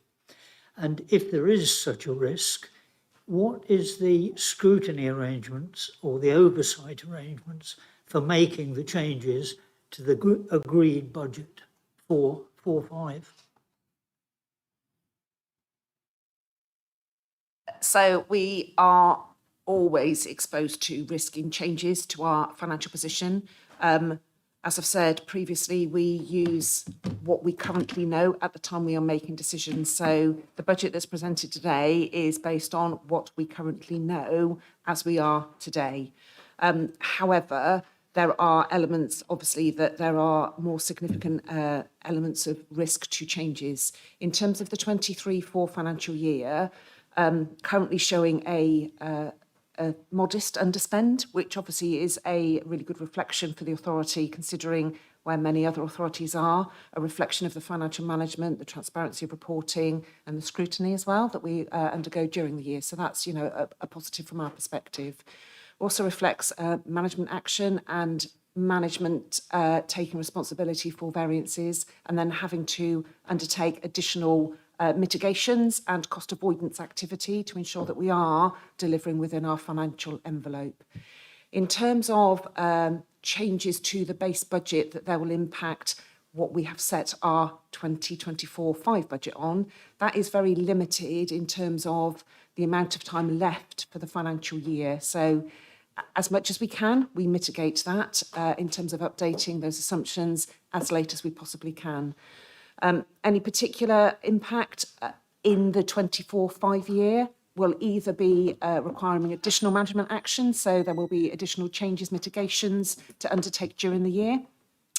That will go through budget monitoring process, so through the scrutiny processes that align with budget monitoring.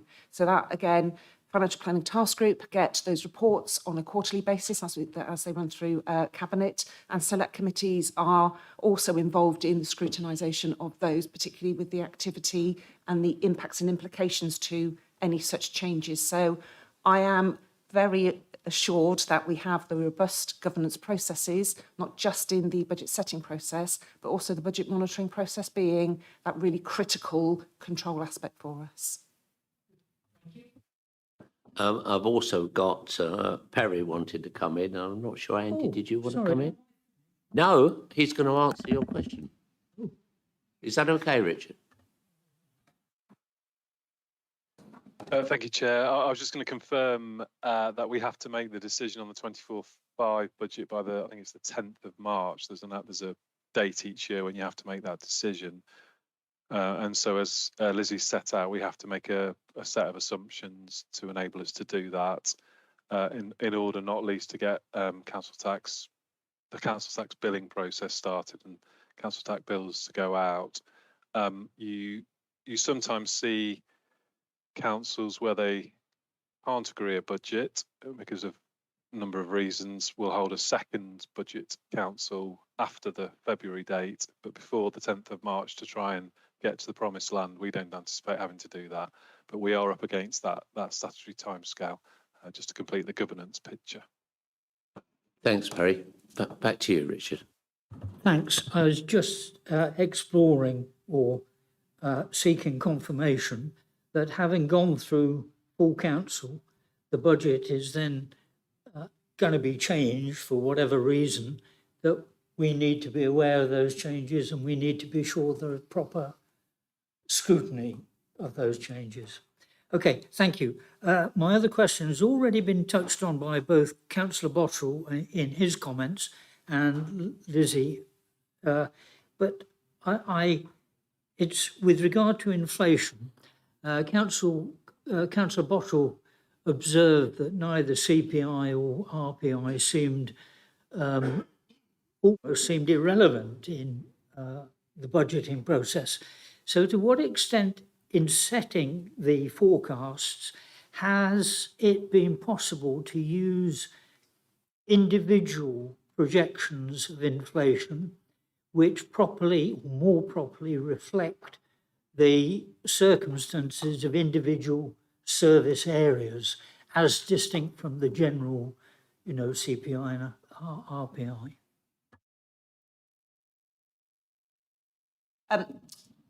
Management are responsible for understanding their services, their contracts, and any particular mechanisms or influences in terms of inflation. So we absolutely do go down to the level of individual contracts, the contractual mechanisms in terms of inflation that is applied to those contracts. So it's very different inflation rates applied to, say, adults placements, and actually a difference between residential and domiciliary care aspects. We've got significant differences in terms of utility costs. So you will see in the appendices significant pressure, particularly in the electricity inflation, that is, significantly higher than that average CPI that we're including for next year of 3%. So we absolutely do go down right to the level of detail in terms of individual contracts where it is noted. It's also then the use of experience and knowledge for the directors and the heads of service in terms of what they are seeing in their activity, in service delivery, and making sure that we are reflecting that. So I am very confident that we have captured all of those very different natures that we see across our services. It's okay. I have two questions on the General Reserve. I'm sorry, it's page 96, the General Reserve and the risk assessment of the individual items. First of all, with regard to adult social care, there's an indication that a new contractor, a new provider rather, there's a risk that a new provider would charge 20 million more than the current rates. With that being so, I wonder whether the risk assessment for the reserve for adult social care is adequate. And my other question is with regard to, at the bottom of that table, Stone Circle, to what extent those risks outlined, it's the second but one item from the bottom, abortive costs on capital programme, to what extent those items reflect the risk register in Stone Circle, And if so, the figure of 240,000, which seems to be the risk assessed possible further injection into Stone Circle, really seems a very small amount of money. So the risk assessment is only ever an indication of the scale of what these risks actually might mean in terms of financial implications. So I'll take the first question in terms of the failure of an adult social care provider. So this is one-off anticipated additional cost associated with having to then find care, get another provider, and move individuals as well. So this is just an in-year assessment of that 1 year impact that could arise. It doesn't mean that it will at that level and it would cost us, but it's an indication of the scale of the financial risk associated with one of those failures. It depends on the provider. It could be a small provider that only has 2 individuals. Well, it would be nowhere near 20 million. But if we had one of our larger providers fail, actually that could be significant cost for us. So they are indications. They are not hard, fast values. And it's only ever an assessment of the overall 1 year implication that would be required in terms of that funding. So that's that one in terms of adults. In terms of the abortive costs on capital programme, this again would be a 1 year implication, and it would be about what the costs that we would see on any one individual scheme. And if that was then to not be taken forward, we would have to then ensure that those costs were taken into revenue, because the way that our capital accounting rules work, we would not be able to then capitalise that and fund it in the normal way. It would have to go through revenue. So again, it isn't for one particular scheme. It's an assessment across the whole of the programme, then the risk associated with all of the differences of that, and taking some type of potential financial liability. Now, this risk assessment is obviously a very stark one in terms of one financial year, we might need to draw down that amount. You would have to have all of those elements of failure or assessments being incorrect for us to require that. So this is very much a worst case scenario, being just short of £34 million being required in the year. Nevertheless, it is right and proper for us to have those funds set aside as a just in case, there were all of these catastrophes.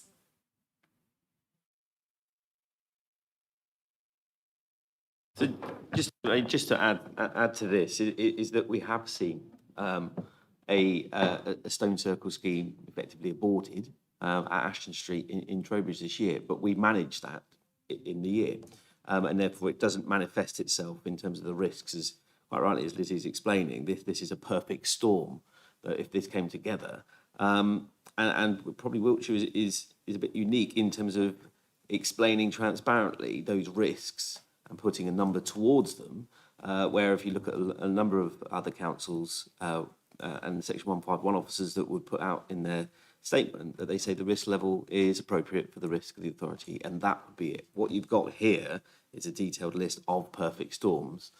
But to give the example with Ashton Street, we were aware of that, the company raised it as an issue, and we've dealt with that and managed that in year without having to draw on reserves. Yeah, I think it's because it's the perfect storm scenario that's being addressed that made me think that £250,000 is not really a huge amount of money in the context of Stone Circle. But the other part of my question was whether those points map onto or are derived from a risk register in Stone Circle. Is there a sort of symmetry, or are these standalone figures regardless of the way risk is managed in Stone Circle?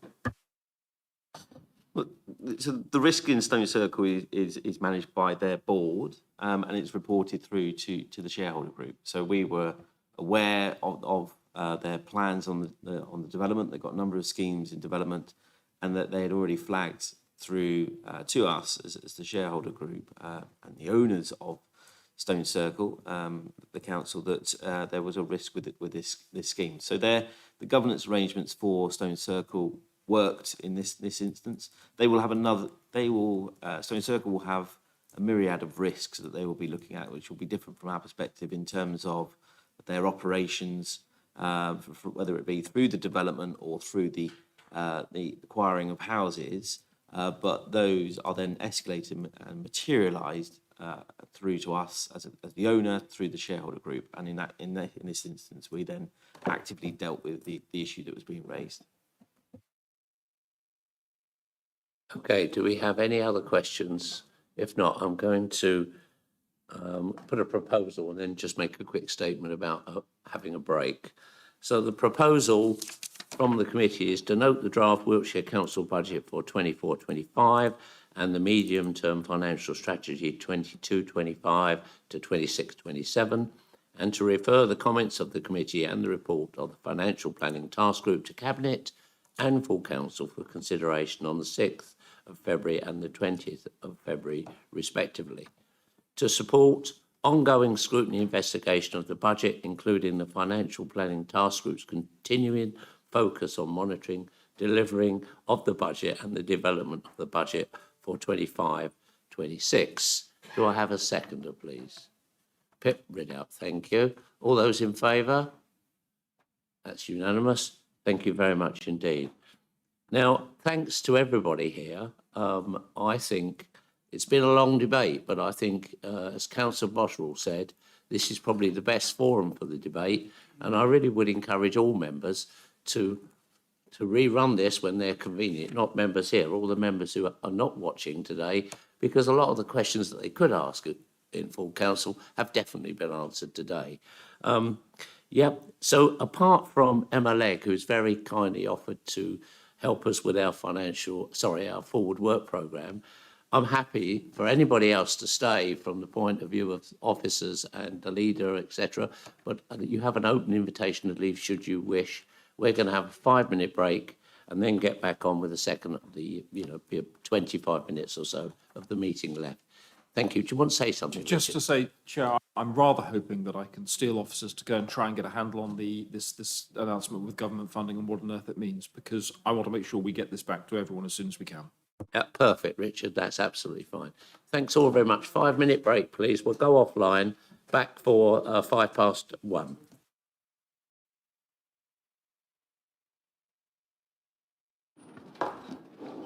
Okay, welcome back, committee, from our short break. It was a long session, but I really do think that it worked exceptionally well. And the statement I made about everybody watching this to understand all the questions that have been asked would be really helpful for us at full council. But we'll wait and see whether we get the same questions answered over and over. Okay, moving on then to agenda item 7, which is the Management Committee Task Group update. I'd like to, Pip has to go, and so I'd like to bring Financial Planning Task Group on first. So do you have a task group update, please, Pip?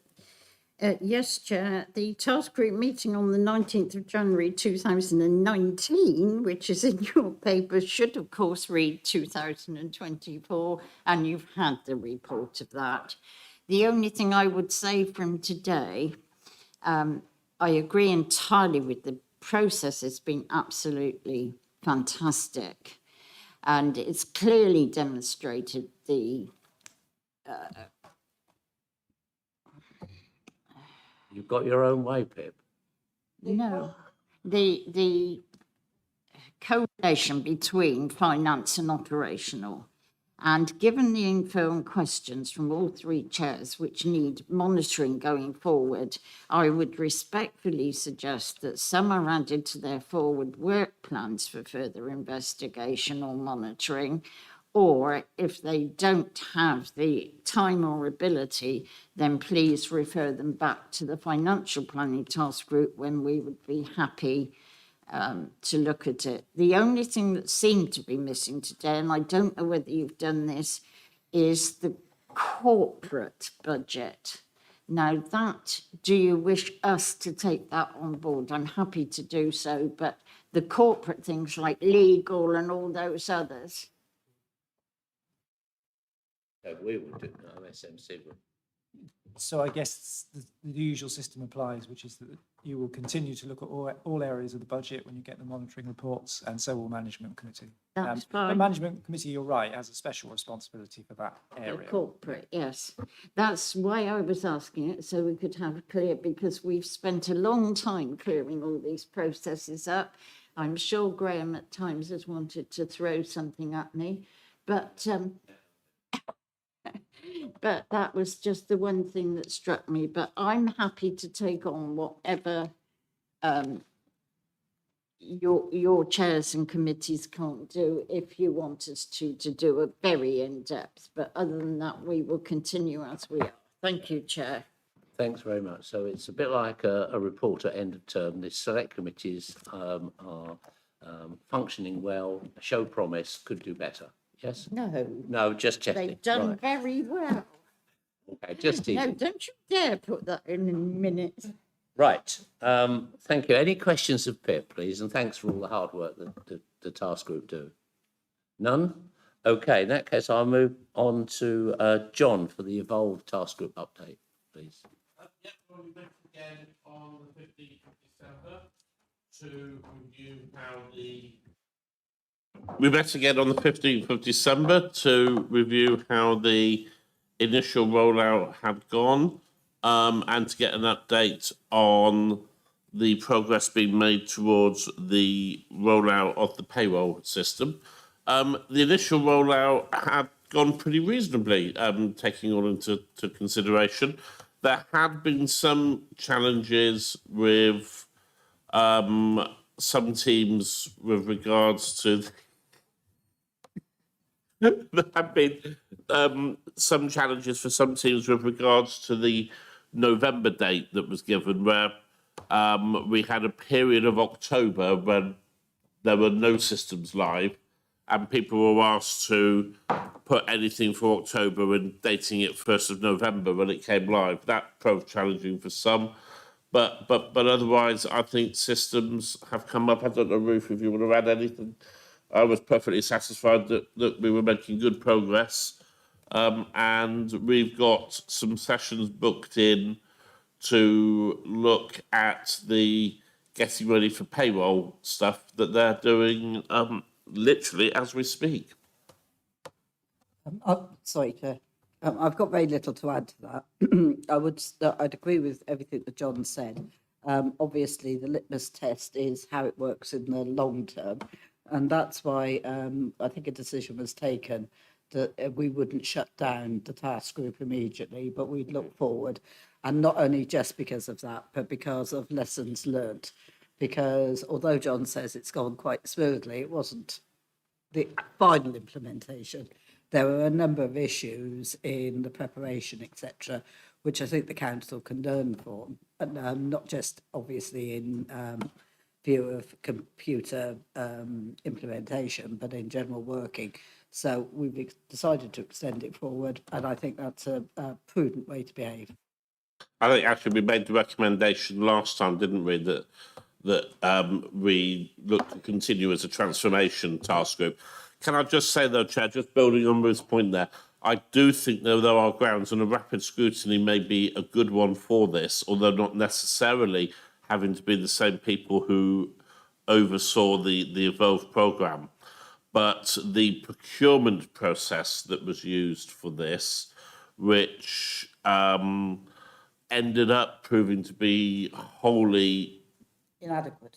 Yes. Yeah, I was going to say unsatisfactory, but inadequate, I think, it would be... Well, this is not a criticism of the council, because this was a government procurement scheme, but I think it's worth looking into it to find out where the challenges in it were, because the council will be looking to procure other major projects in the future.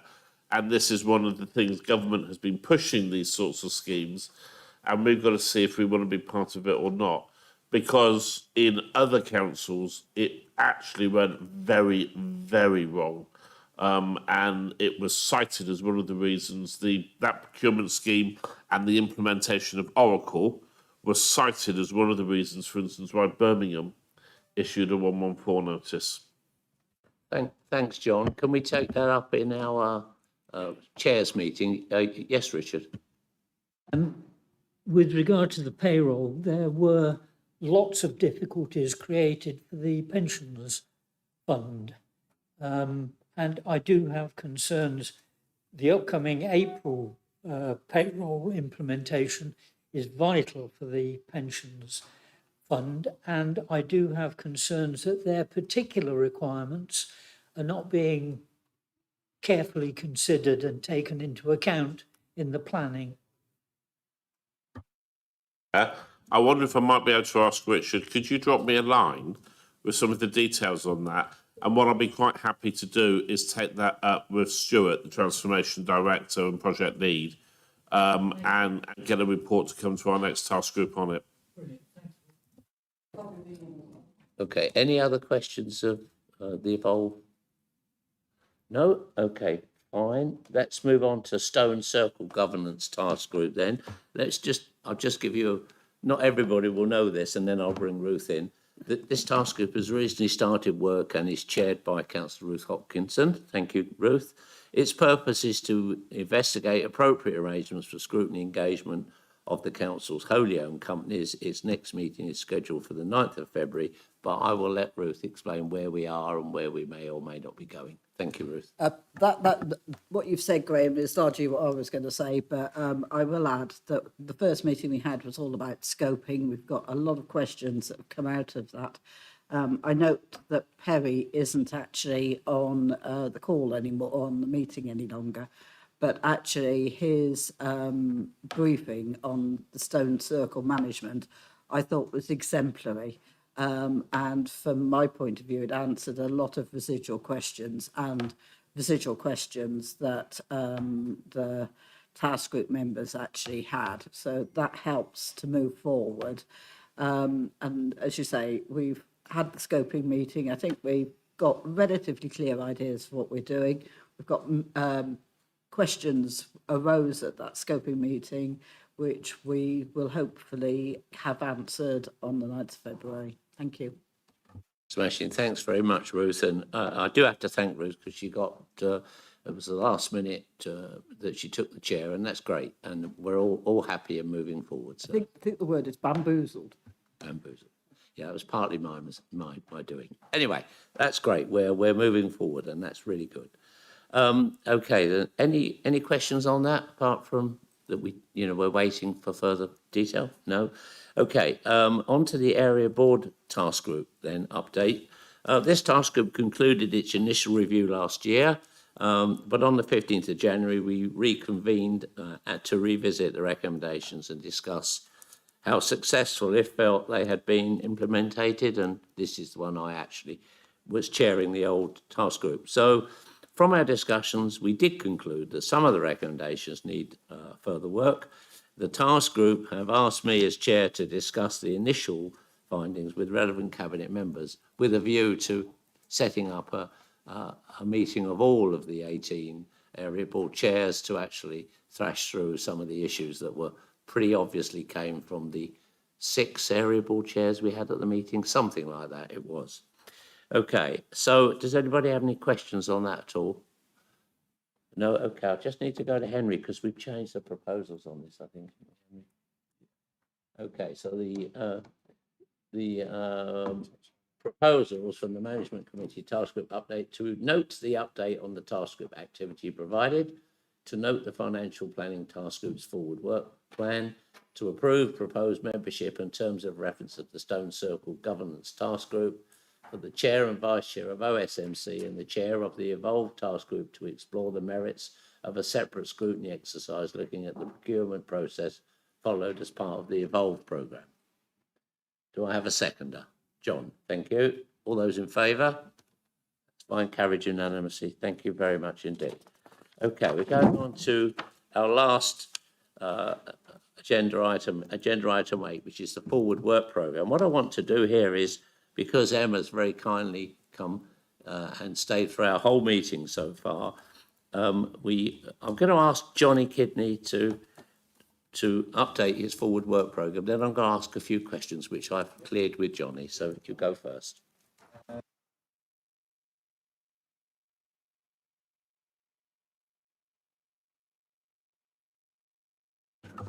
Sorry.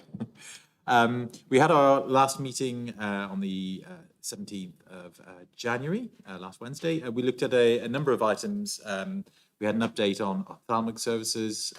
We also had an update on neighbourhood collaboratives, which is part of the prevention strategy. We were updated on maternity transformation, which was of great interest to the committee. And also we had an update from Emma and colleagues on the LGA peer review of Wiltshire Council Adult Social Care. This is ahead of a CQC inspection. You've mentioned you wanted to ask a few questions on this, and I know Gordon was absent for that item and had some questions, so if this is an appropriate forum to perhaps do that. Do you want to do that now and then we'll come back to our forward work programme? Or shall I do, yeah?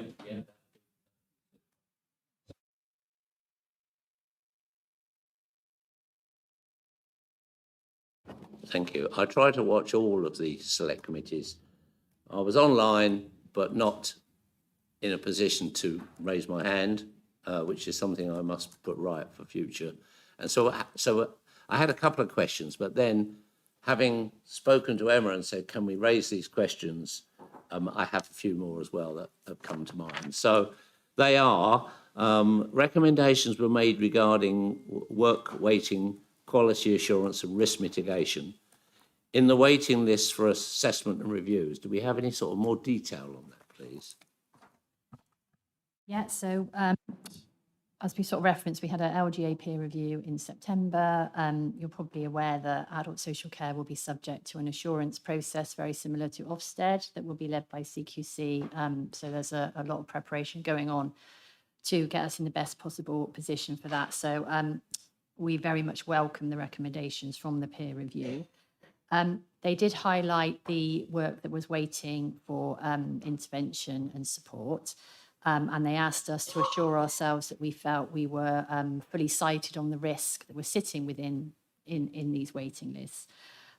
So we've reviewed our processes and approach.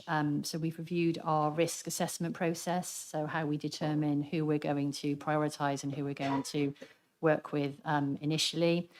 So we ensure we are addressing the most urgent issues, and we're assured that this process is robust and is effective.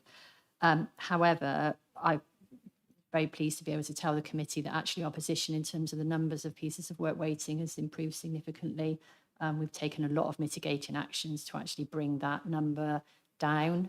We have dedicated capacity in terms of a reviewing team.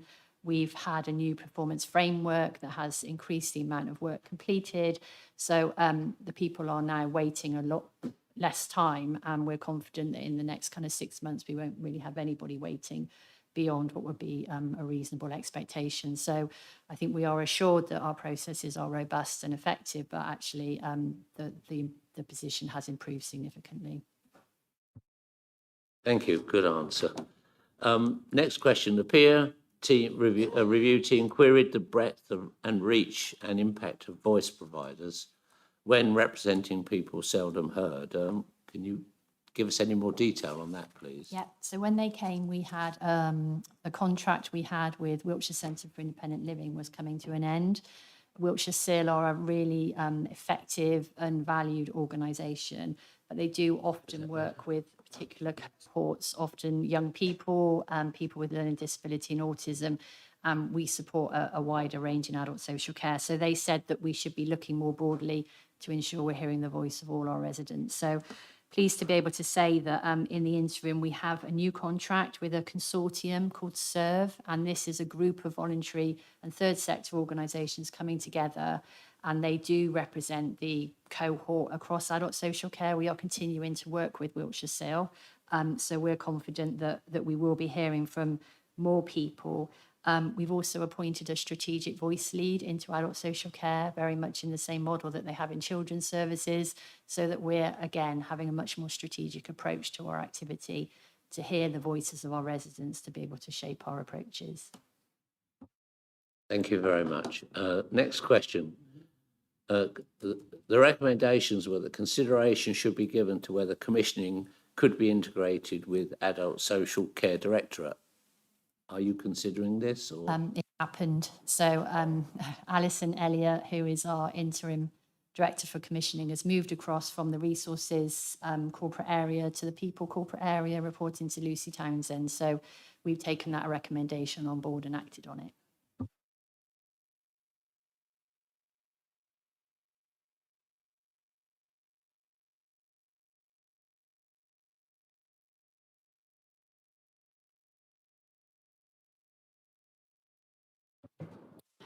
So over the last 12 months, we've had quite a lot of change within adult social care. We've moved from a model where we had 2 directors to 1, which is me.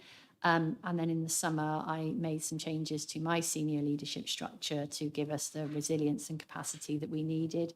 So again, learning from our children's colleagues, we've replicated the service manager role into adult social care to give additional capacity and support. In terms of monitoring that, we will expect to see significant progress in the areas in the adult social care outcomes framework where we need to see movement and improvement, and that will be monitored through our performance and outcomes framework, and also hearing from the staff themselves whether they feel supported and they're getting what they need from our leadership structures. So it is early days, but we will be expecting to see changes over the next 12 months. Okay, thanks, Emma. And lastly, the peer team noted differences in how the safeguarding team and other teams allocated and oversee caseloads. What are we doing there, please? Okay. Kind of quite a technical issue that they raised, but basically they were asking how we assure ourselves in terms of our decision making to move to a formal safeguarding inquiry, and how we assure ourselves that the decision to end in a safeguarding inquiry is effective. So we do have highly experienced practitioners in that team, but we have completed a really extensive thematic review and case audit so that we've been able to identify some areas for improvement, and there's an action plan that has been identified and will be taken forwards to prepare for CQC.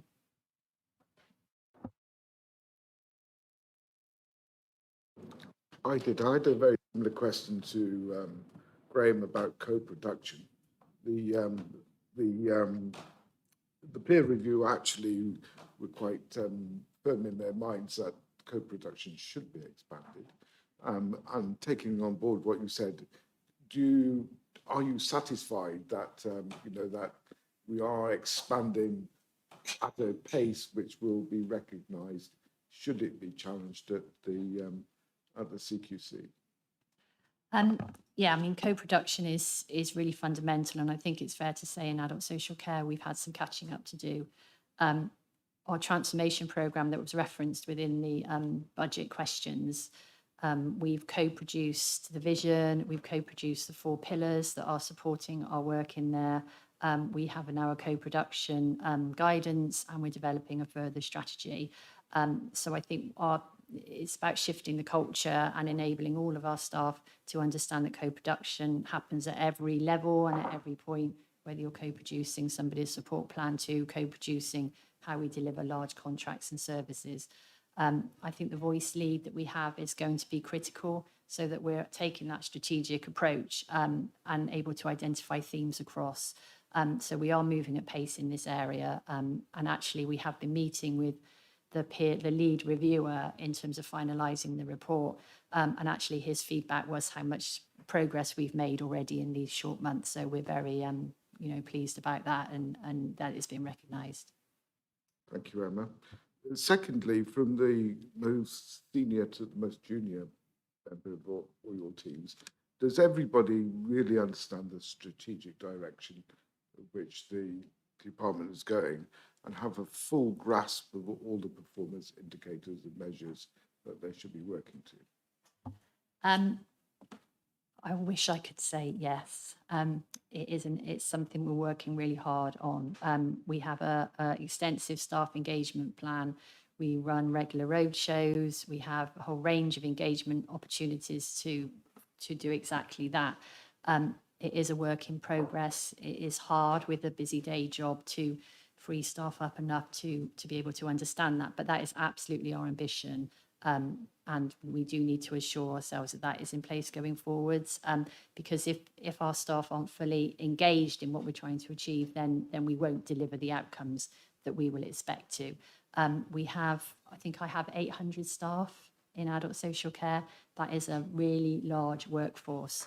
And some of them are highly experienced practitioners, and some of them are joined us recently and maybe are working in a different way and at a different level. So we have to shape our message for all of those groups. But the task program or transformation program is going to be the key driver for that. So like I said, I think it is an area that we're working very hard on. Does every team get the same briefing? Yes. Regularly? Yes, so they do, but it's, you know, and we have mechanisms, sort of dissemination mechanisms through to the team meetings, through the managers. I meet with every manager bi-monthly, so that we are disseminating those key points through the organisation. But I think it's about repeating the messages. It's about, you know, going back again and again so that staff feel very confident in terms of what we're wanting to achieve, because when CQC come, they are going to be the ones who CQC want to meet. It won't be me, although I will meet them, but it will be our staff on the front line who they will want to hear from. I think you're right. There was also a point about the strength of our offer to people in terms of their choice and their preferences, particularly in self-direction. You know, what are we doing to strengthen that, the choice, particularly in direct payment? So we have heard this quite strongly from our people that we work with, that our direct payment process is quite cumbersome. It can be quite clunky. It takes a long time. So we are fine-tuning those steps. We're also looking at alternative solutions that sit between a commission service and a direct payment. It's called an independent service fund, and it allows people who may not be able to manage a direct payment to have the option to have more choice and control over how their personal budget is spent and their support is provided. So that is one of the options that we're rolling out. We're also looking at community catalysts, which is another way of delivering much more localised support in people's communities. So self-directed support is an entire work stream within our task programme. And again, there is a lot of work going on that is actually starting to have an impact on people's lives now. Excellent. And, you know, I'm sure you have audit to death, really. But what are the level of assurances do we get from those audits, and how do we implement them into plans?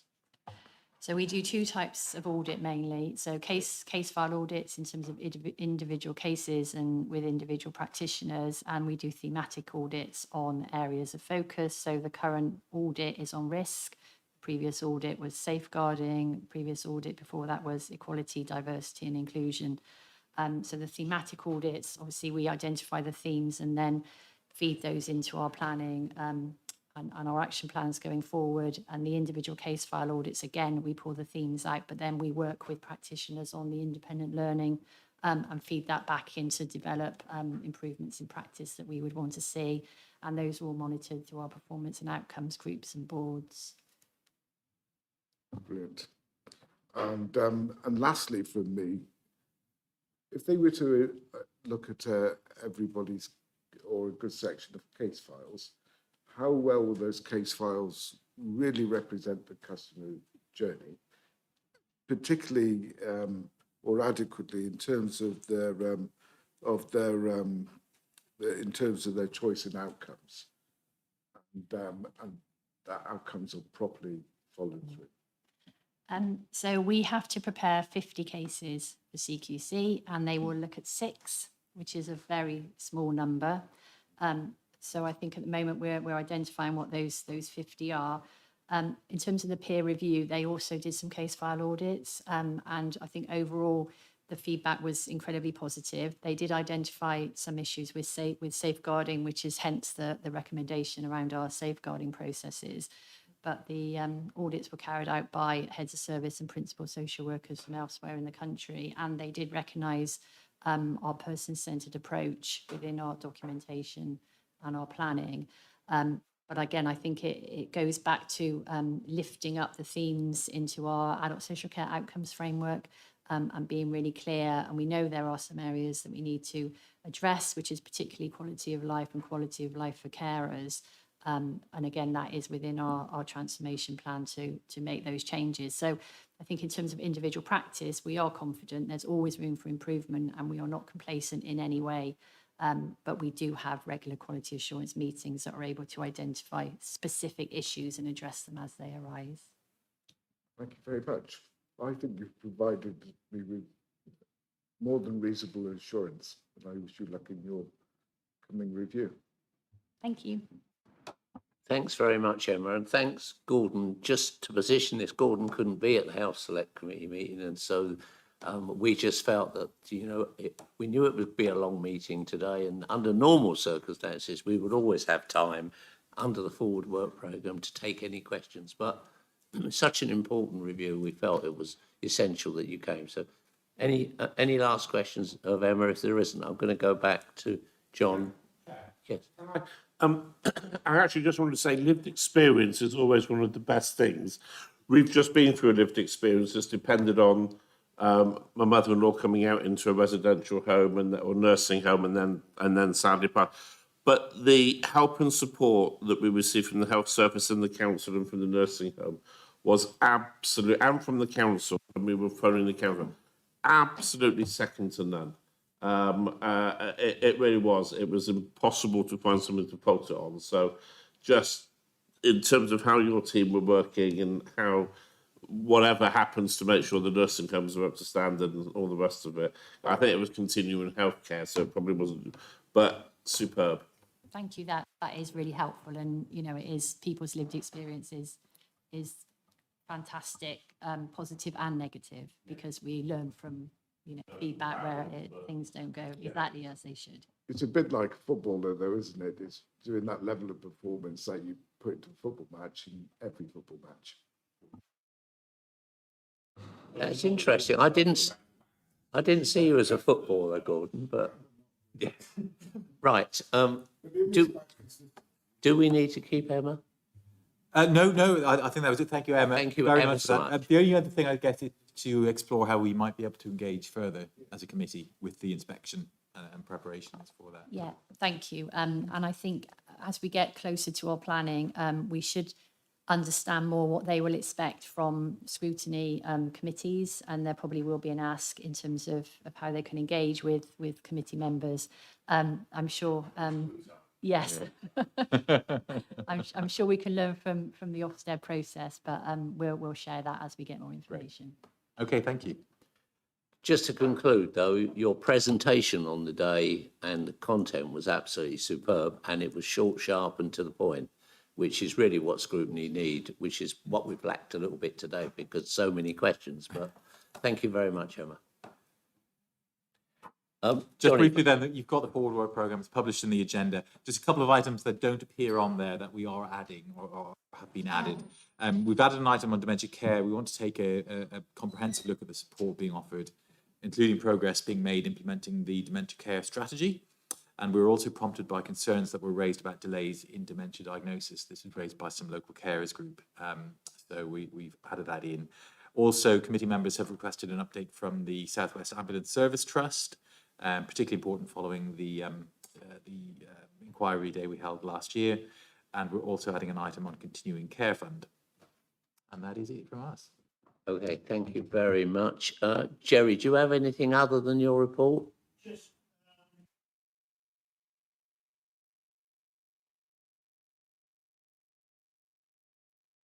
Microphone, please. Apologies. Select Committee have continued to focus upon housing issues at our last meeting, 11th of January. We received the executive response to the Housing Allocations Policy Task Group final report. Thanks to Councillor Seed for chairing that. This accepted the vast majority of the 13 recommendations. This has proved to be a very effective process. And then looking forward, we'll be considering the Highways Annual Review of Service 22, looking at the performance in the last 12 months with our new contractor Milestone. And they've had an easy year, not. We will be looking at the My Wilts app and planned improvements. And we've also begun a series of briefings on the development of the new Gypsy and Traveller plan. So that's all I have to add. Lovely. Thanks, Jerry. No. John, Children's Select. beyond the report that's there, Chair, just in case anybody didn't realise, at yesterday's Select Committee, we were able to confirm that the Ofsted inspection that Wiltshire underwent resulted in an outstanding judgment, which is absolutely superb when you consider our not so recent history. So good luck with your CQC one. I hope that it goes just as well. Beyond that, I think the only thing worth stressing is that we will be having a new standing item on all of our agendas from now on, or for the foreseeable future, which is an update on the safety valve programme and how that is progressing, because obviously that's such a critical part, as might have come over a little bit earlier in the meeting, or last week as it feels. Okay. Do you want me to add anything to this? Because we did talk about setting up another task group for the young people's mental health services and developments. It's going to be, I think, a joint. Jackie, it's all in the forward work. It's all in the forward work plan. All right. Okay. Brilliant. Again, I don't know whether councillors, whether this is the right place, but it's useful for you to know that a new hub's been set up downstairs for children, and we were offered if we wanted to go and visit it, so it might be useful for other people to know about it. It's a place for children, you know, the older children, to be able to go there and get some support and help, and probably signposting, but also they're saying that there's a kitchen, there's a shower, so if a refugee comes in who hasn't been placed, they can go there to get themselves sorted out. But that's something that, as I say, you might all like to know about. Okay, thank you, Jackie. Right, on to myself. Everything is covered from an overview and scrutiny perspective today. It's been a long meeting. Thank you for your patience. Thank you for the interest and the questions. I think it is, you know, overall, it's been a good, really good meeting. So I'd like to just propose that we note the update of the Select Committee activity and to approve the overview and scrutiny forward work programme. Do I have a seconder? John, thank you very much indeed. All those in favour? That's absolutely fine. Thank you very much. Date of the next meeting. The next committee meeting is scheduled for 10:30 on the 12th of February if we have opposition budget amendments. If not, it will be cancelled. And then 10:30 on Wednesday, the 13th of March. We're back to normal and back to a maximum of a 2-hour meeting rather than 3 hours, I think we've had, have we? But you've done very well. Thank you very much indeed.